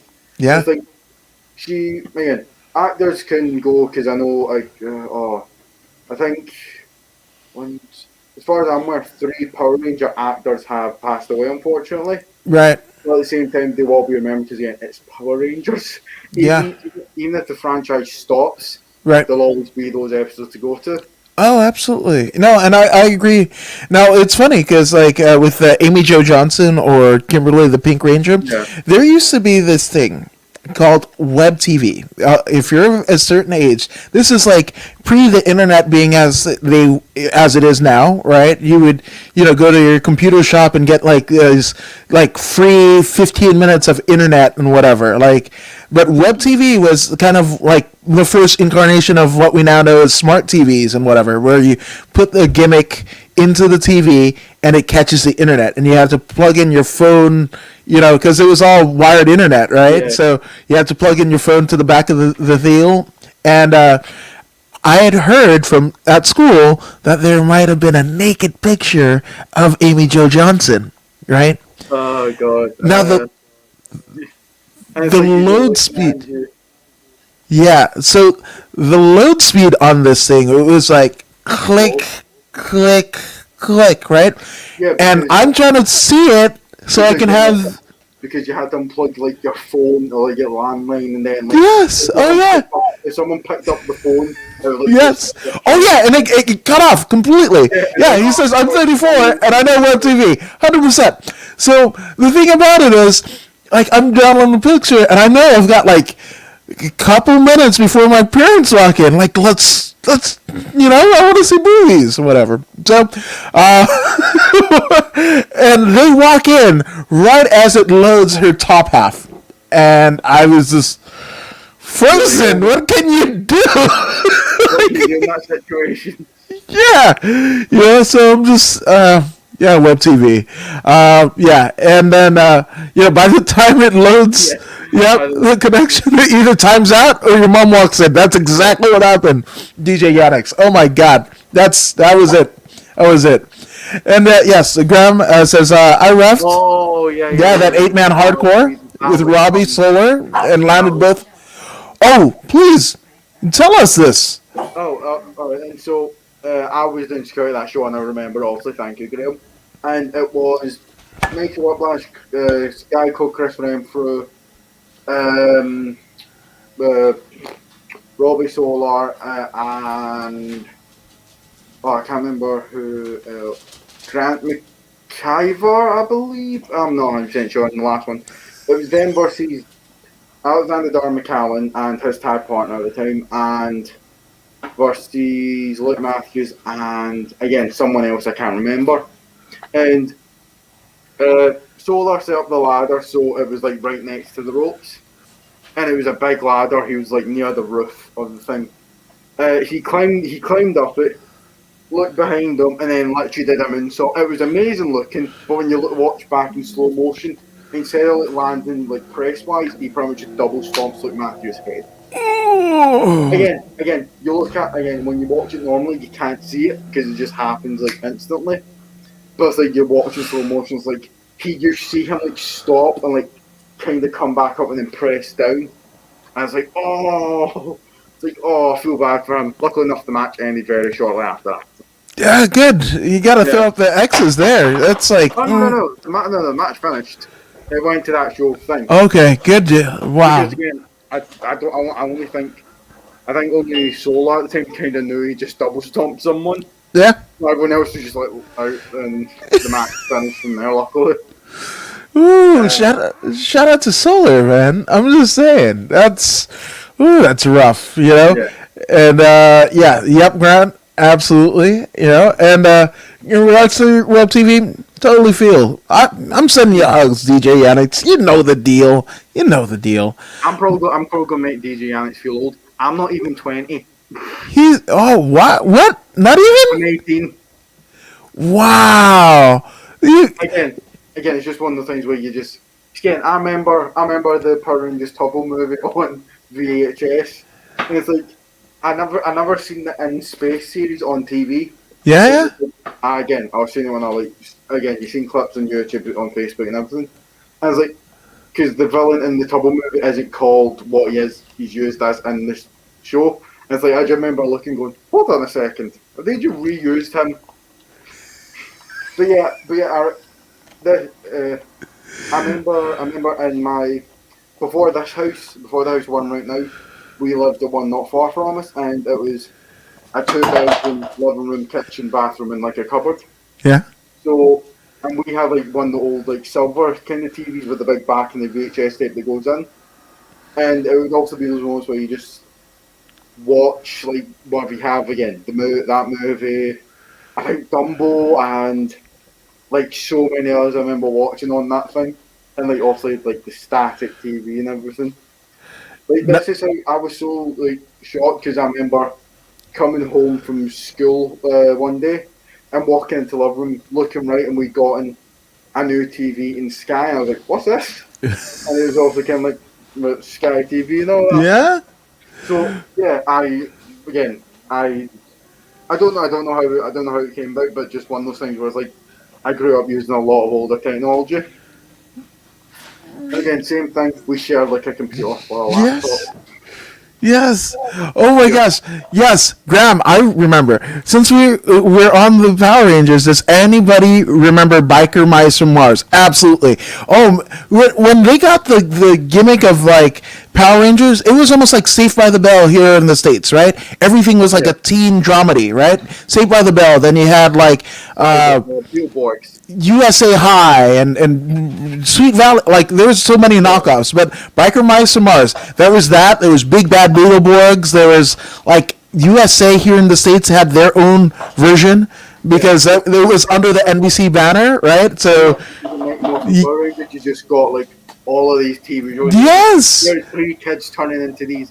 Very funny because I believe 2 of those people like suits were used in like a later episode of one of the shows. Yeah. Which I almost want to say that needs to be somebody needs to, because they did in WWF, they did the Toxic Turtles, the Ninja Turtle knockoffs, right? So that's how like they're so yeah, I've not even heard of them actually. Yeah, so The first time. yeah, I want that. Yes, DJ Yannick says I still have a BMFM action figure. And what about VR? It was actually you said VR. It's VR Troopers. Yeah. VR Troopers. Yeah. You know, on Netflix and all when you scroll through them, like, and it's just like you let you know these only came out because of Power Rangers. If they never came to the States, Yeah. none of those shows would exist. That's it. One of my favourite things is when I told my brother and our pal of ours, the one who introduced me back into wrestling. Yeah. When I told them, because again, you can watch the episode on Netflix, the Toys That Made Us, I believe it's called. Yes. And you watch the Power Ranger one. Yeah. I love the fact that like Stanley created the Marvel pretty much, in DC, I think. Yeah. Yeah. And it's like thanks to him as well, they got like Power Rangers over, and it's like, what can this man not get through? Yeah. Oh, I mean, it's funny. Like Marvel was kind of a dead brand, pre the first Spider-Man movie. It was just like, which funny enough, Yeah. I was an extra for that first, the Tobey Maguire. Yeah. Really? Yeah. So, and this is poetic justice, but I was in like junior army. We call it ROTC over here, in high school, and they had like the Mexican American group, like the community group in our school, as well as the ROTC. Anytime that they needed like bootleg security, they would call us, right? And whatever. And we had like the Inglewood Forum where, Magic Johnson and like the pre-Kobe era of Lakers played, right? That was in the town that I lived in, right? And they was always billed as LA. But anytime there was something going on or whatever, we'd get called. So what ends up happening is we get the call, and basically, they would have us show up, and all they would do is, like, in a kind of a PR move, nice public relation move, they cut a check to these groups, right?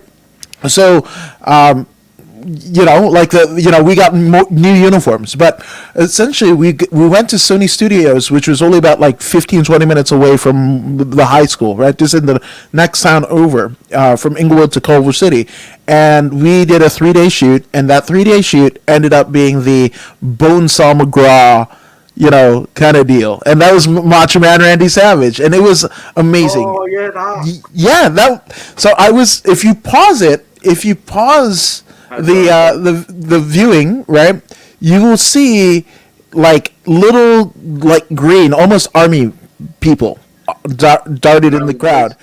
Yeah, and I am one of those. And there's in recent years, like, people have kind of like went in and like, oh, that was me and whatever. But yeah, so that was that. But it was cool too because, I think. Graham's little funny comment. I love how your ball fits the gap in your mask. Yeah. Hey, there you go. That's the first time I've actually drank with this thing on. Which that might be a cool party trick right there. DJ Yannick needs a timestamp for that. Yeah, needs a timestamp. Okay. Well, it's definitely the Bonesaw deal because. Did you know what movie it was for, or did you just go in and do the scene? Yeah, it's just a scene because it's only like the scene is only like maybe about 3 minutes of the movie or whatever, But yeah, it's fun because WoW Women of Wrestling, the first incarnation of WoW Women of Wrestling, they actually did shows at the Forum, and we would bootleg security that, so we knew the wrestlers from WoW, right? And 3 of them, the Disciplinarian, I want to say Terry Gold and Jungle Girl, were the girls that walked Spider-Man out and talking shit to him and whatever. So in between takes, she'd be like, hey, you guys want to meet, like, Bruce Campbell? Bruce Campbell, cool as shit. You want to meet Tobey Maguire? Cool as shit, right? Tobey Maguire actually sat with us, like, as we were eating, like, the craft services and shit, so cool. And then it like Sam Raimi too, and we didn't really know them. The internet wasn't like it was, and I think Pleasantville was the only thing that Tobey Maguire was in of note, right? So, and then Macho Man, and he really sounds like that, but he couldn't have been cooler. He couldn't have fucking been cooler, man. So that was. I'm going to say I'm going to probably get some flack from some people in the chats. What's going on? Yeah, I have the Big Bad Beetle Boy theme in my head too, so thanks for that.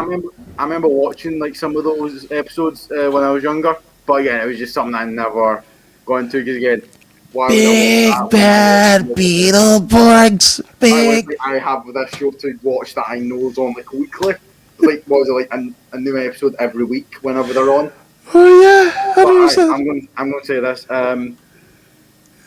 I would probably use your the MJ standing. I'm going to say so the three Spider-Mans, obviously Tobey, Sam Raimi, and Tom. Yeah. I would have to go again because obviously a lot of people will do like, oh, who's more like the comic books, who's more like etc. etc. I would go Tom, Tobey, and Sam. Okay. Sam mainly because like Peter Parker's supposed to be like a geeky nerd shy kid.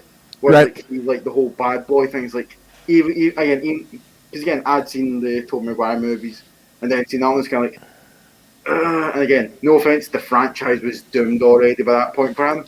Because like, who wants to go see the same movie again with like a different actor?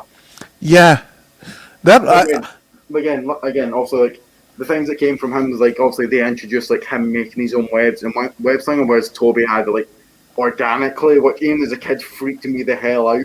Yeah. Like, I don't know why.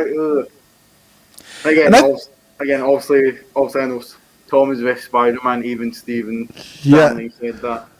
Yeah.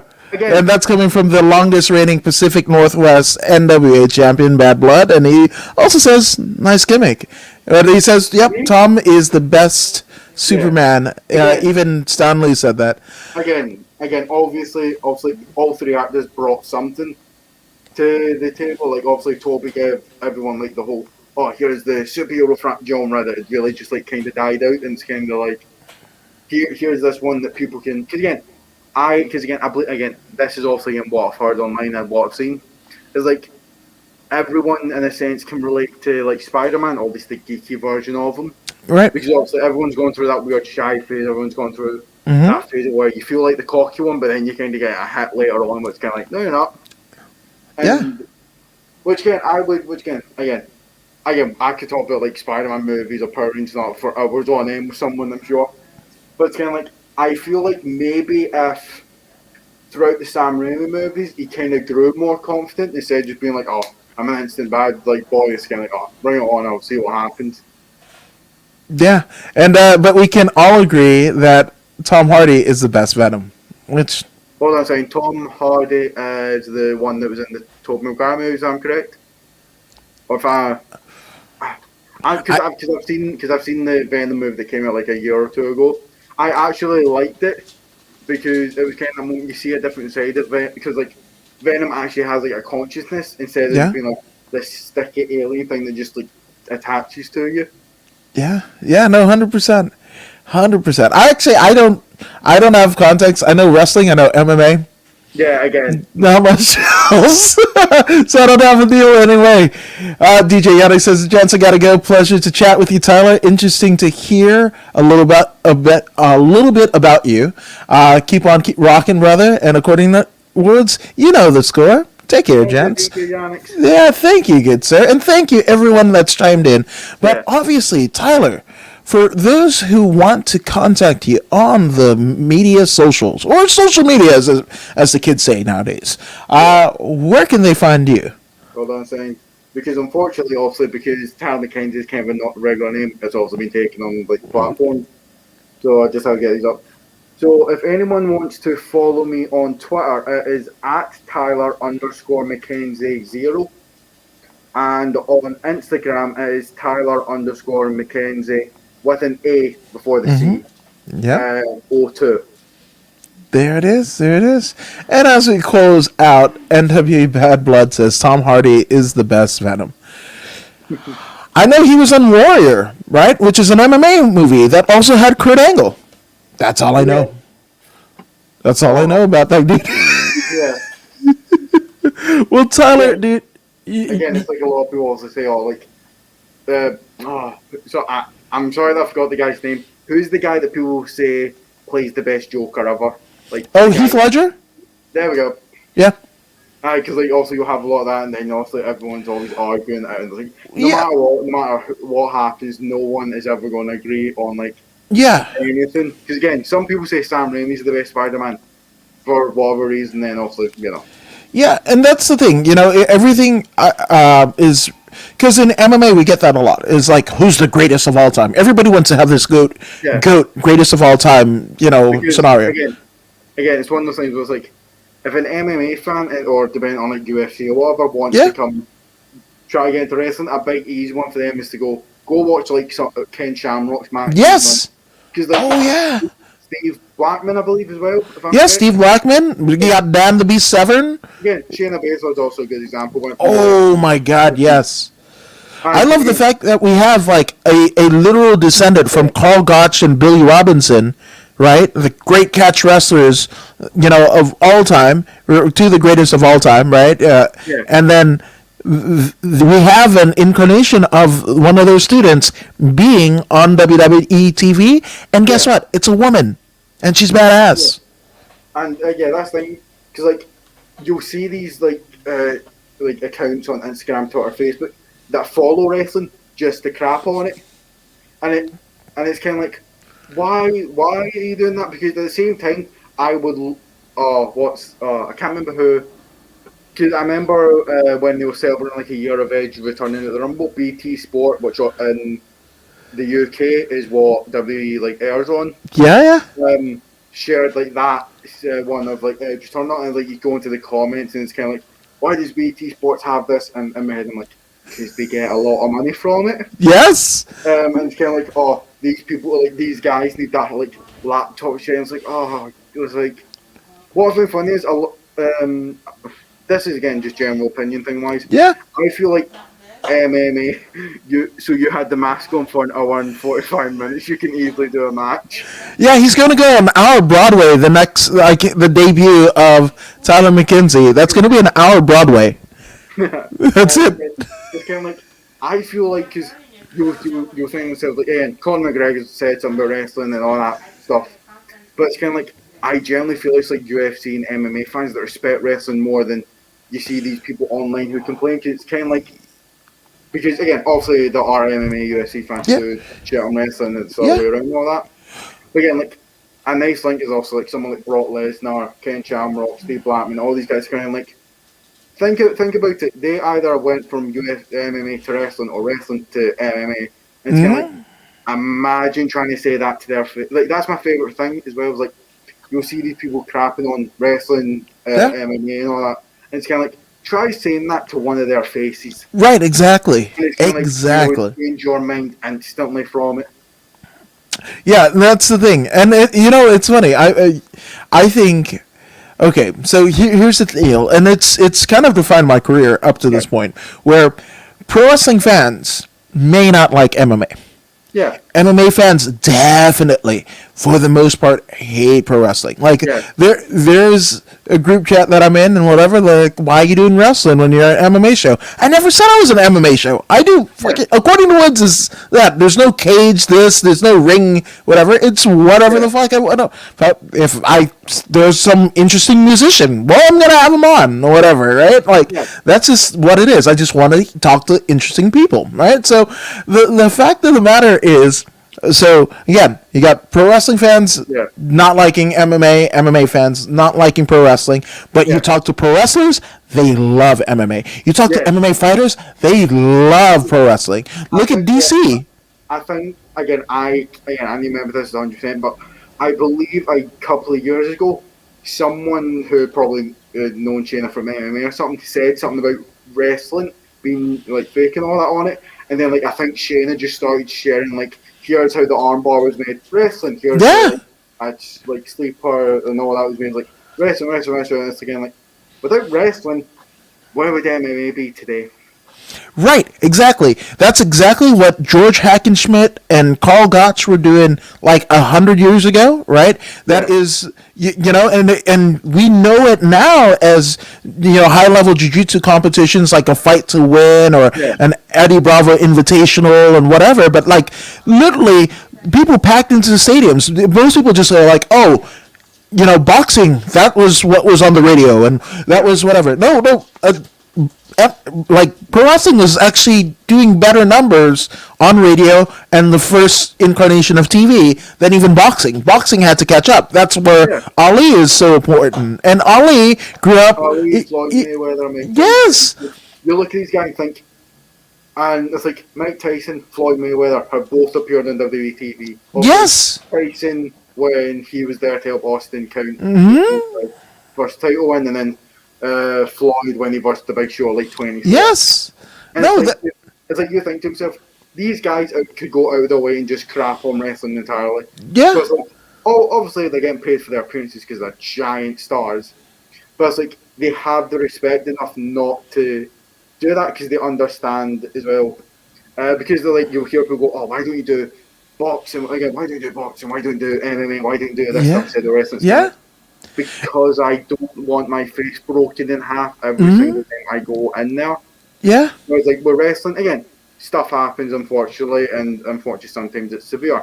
Right. But again, it's that moment of we've like for the past few weeks, like Randy Orton's been going at Sweetie Boy, is it? Yeah. Yeah, because it's kind of like, because obviously he started talking about wrestling for some reason. Mm-hmm. And it's kind of like, I know, like, after Sheamus versus Drew on Raw, like 2-3 weeks ago, Yeah. you seen, like, the marks down their back and all that. Mm-hmm. And then it's kind of like, you look at it and go, like, I would love to see, like, him. It's also, I love to see, like, him do it again. It'd be the moment he's saying it behind the screen. Mm-hmm. So, again, I could say all I want if MMA or UFC's crap. I don't think it's again. You are going in there, you're getting the daylights beaten out of you every single time you do. Yeah. So again, it's also funny as well because they'll say it's obviously because the fun thing is it's on TV. And no offense to me, anything that is on TV is entertainment because it's there for you to watch for your enjoyment. Right. Right. So, Well, oh my God, like Raw Underground. What the fuck was that? yeah, What is that? It's kind of like, in a sense, it could have been cool if, because I remember when I first heard it, I was like, that could in some way work, but at the same time, I think, like again, Alistair Black has an actual like background when it comes to like kickboxing, jiu-jitsu, whatever he's known to be trained for. Again, like these guys again could go in there and again, if they were allowed to just kind of go for it in a sense until one actually gave up, that would have worked. Mm-hmm. But at the same time, you still got like Strowman hitting power slams, and it's like the whole point is you're supposed to actually go down there and see that moment of I'm here. Who wants like battered in a sense. Yeah. Also, I think just Shane McMahon there again. It's just like it's like because I'm looking at him like, why is Strowman versing him this year at Mania? Yeah. Because again, obviously, again, Shane's done some mad stuff in this. Yeah. So obviously that's like a respect part of what you have to look at that. But at the same time, it's kind of like you're like in your. I believe Shane's in his late 40s, early 50s now. Yes. Yeah, I think he's 53. 53. Jesus Christ. Yeah. It's like you're still doing all this crazy stuff, and again, no offense to him, it's like he's not been on TV like at all. He came back for Raw Underground for like a month, and then that disappeared. Mm-hmm. But it's like, why is he suddenly coming back to challenge someone at Mania? It's like Bad Bunny makes sense because Bad Bunny's been on TV since January and actually done something where he's showing up every week. Again, I'll admit I'm not looking forward to that match if they could. Because again, who's is it the football player? The wrestled Adam Cole. Yeah. And wait, Kyle O'Reilly. No, he versed. I can't remember who. Again, I can't remember who it was, but Was it Karrion Kross? No. No. It was an actual like a football player, American football player, I think. Pat McAfee. There we go. Yeah. It's like you think to yourself that I think a lot of people, including myself, kind of like, how's this going to go? Because again, it's this American football player coming in versus this guy who's had like over 10 years of experience. Yeah. But then he comes in and like tears the house down for what he does, and it's like, holy crap! Like, Yeah. I mean, that's where it's good. I am not this Bad Bunny thing. I don't. Maybe it's my age. I don't know who the fuck he is. oh, I don't know who he is. Yeah. Do not give a shit. I was like, who's this guy? Yeah. Oh, I mean, like honestly, I am going to like with the McMahon. So nothing against Shane McMahon. Yeah, He's nothing against anyone who does it again. You're doing it Yeah. for enjoyment because it's something new to try out. But again, also, it doesn't work for everyone. the McMahon Strowman match. I'm fucking going to go take a shit or something. Like I'm not. Yeah. Again, which again, oh, they could have like easily had like Strowman versus someone else like this year. I don't like Strowman. I really don't. Yeah, I'll admit, like the character he's doing now, kind of like. Yeah. How okay. What's his like thing anyway? Right now, I can't remember. Get these hands. Get these hands. Yeah. Has not one move that includes him using his hands. Not one move. Yeah, because think about when he first like went off on his own from 2016. It's like he started doing like the reverse choke slam and all that. It's like, Yeah. that's a move where it's like get these hands, but it's like, again, I don't know if it's because of how big he is. The power slam to me doesn't work for him. Yeah. It's like when he first started doing it, to me, I was kind of like, yeah, I can see what this has worked for him, but it's like kind of now it's like they still say, oh, running power slam. It's kind of like he walked like one step and then hit the person with it. Yeah. Or even the fact like now he's in. So here's the deal. Like Strowman. Oh man, he might not. Like if you're a person of color, he is not a good guy. It's just like and that's like a big mountain man. Like that's not whatever, right? And then even the presentation on TV. Like if you've been watching the WWE, you know he was a rosebud. Like that dude was doing extra work for 2 years and nobody thought whatever. And then now he gets paired up with the Wyatts, and now he's supposed to be a big deal, even though like weeks before or a year before, we just saw him in like a hamburger suit or whatever. Again, it's obviously just one of those things where it's kind of like, oh, do you want an extra bit? You want some more money? Yeah. Just come do this for us, and then that'll be all. Yeah. There are many people who can, again, like Dolph Ziggler, like he went under a different name when he was with like the Spirit Squad. Like, If you look at Ziggler then and now, it's kind of like there's a huge difference. It's like I could not tell that was something if I seen two pictures side by side. Yeah. But here's a funny thing. I know it's a stupid move that they did, also because they just took first 1, 2, 3 and threw the person up in the air. Yeah. I loved it when they did that with someone small and they would just fly into the air. Yeah. That's why the Randy Orton Seth Rollins match and the finish was so awesome because Rollins tries to do that curb stomp and then Randy just kind of flings him into the air and then RKO. Again, I believe the story is they never practiced it all. I think it was just one of those things. No one just do this. Again, this is what I think I remember. And it's like, it's one of those things where you look at it and think, looking back now, because when I first started training in 2016, I thought to myself, 2015 was like a bad year for pay-per-views, wasn't it?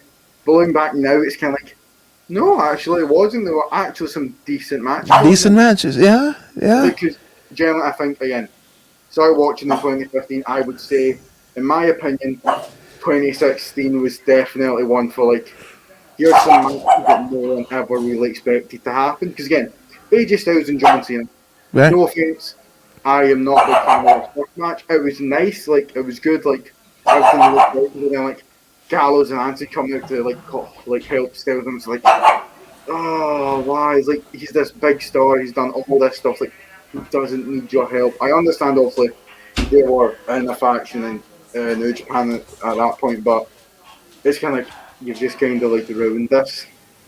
It's like the 3 times they burst, well, technically 4 or 5, because obviously they had the Elimination Chamber and then Fastlane, I believe, where they had that Money match. But it's like, their 3 single matches were all good. I just don't like the first one because the finish. Because again, it's like former TNA heavyweight champion, former IWGP heavyweight Yeah. champion.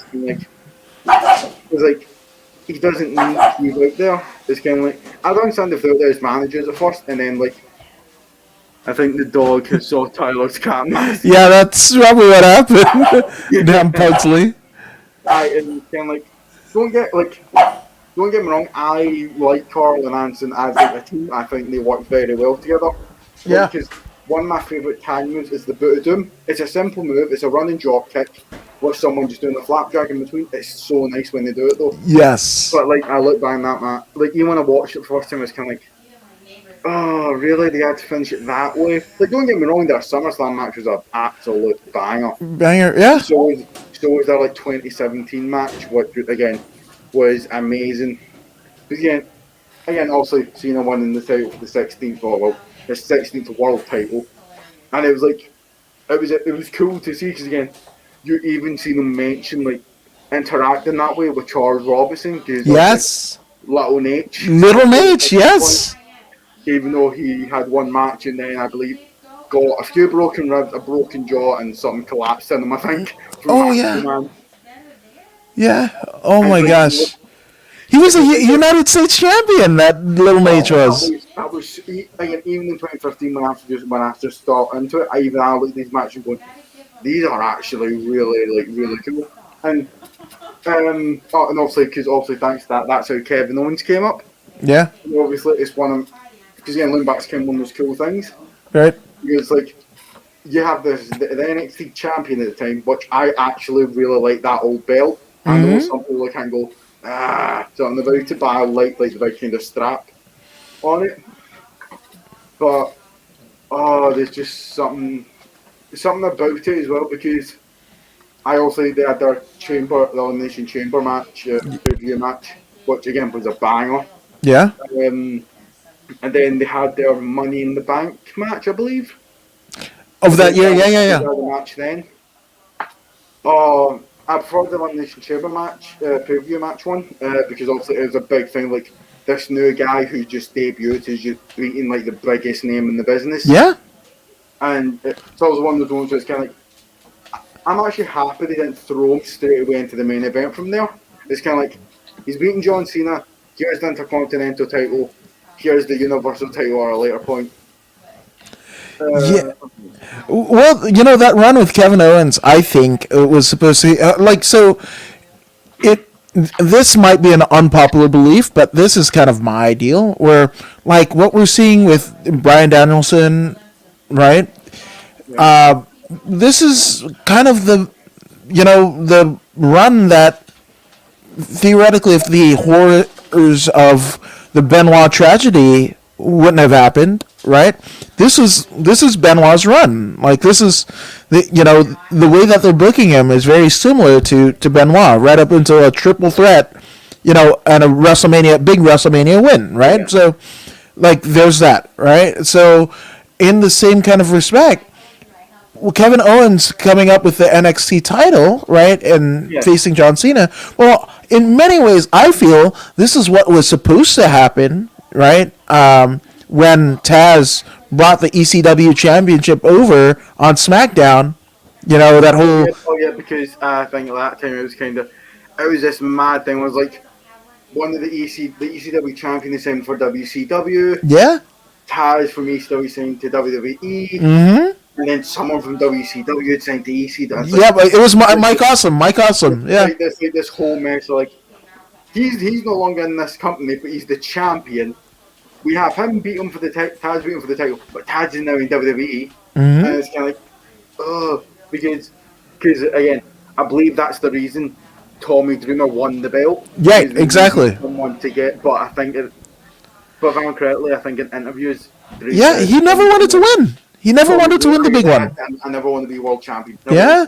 But also in this circumstance, like fine, but only if someone comes out straight away and beats me for it afterwards. Which is really a bit odd. They could have just added that person to a triple threat and then just have them win. Yeah. Yeah, but ECW and Paulie's kind of booking of that era, he was under some stress, stress, so because they tried to get Kurt Angle in, But then Yeah. Kurt Angle seen like someone on a cross and went, nope. No, Which, yeah, no. which is again is an interesting thing. Like, what would have happened if Kurt Angle went to ECW instead? Yeah. Like, it's always those thoughts like, what if, what if, what if? Yeah, well, that's the thing. That's a big one because that would he basically. Yeah, well, he was a. Yeah, you're right. Yeah, he was supposed to. Well, he came and was backstage the night that Raven basically crucified the Sandman, and he was just like a devout Catholic, and he was like, I can't do that. I can't. Yeah. And he had just won the damn Olympic gold medal. He was like, I cannot be.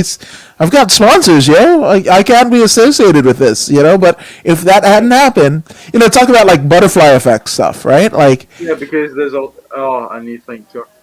Because like, hold on a second. So, oh yeah, because like you'll hear all these stories of like how like actors kind of like this actor walked away from like this show because of this reason, like their religion or if I'm correctly, someone who worked for WWE during that Attitude Era, yeah, I believe. Oh no, I think it was WCW.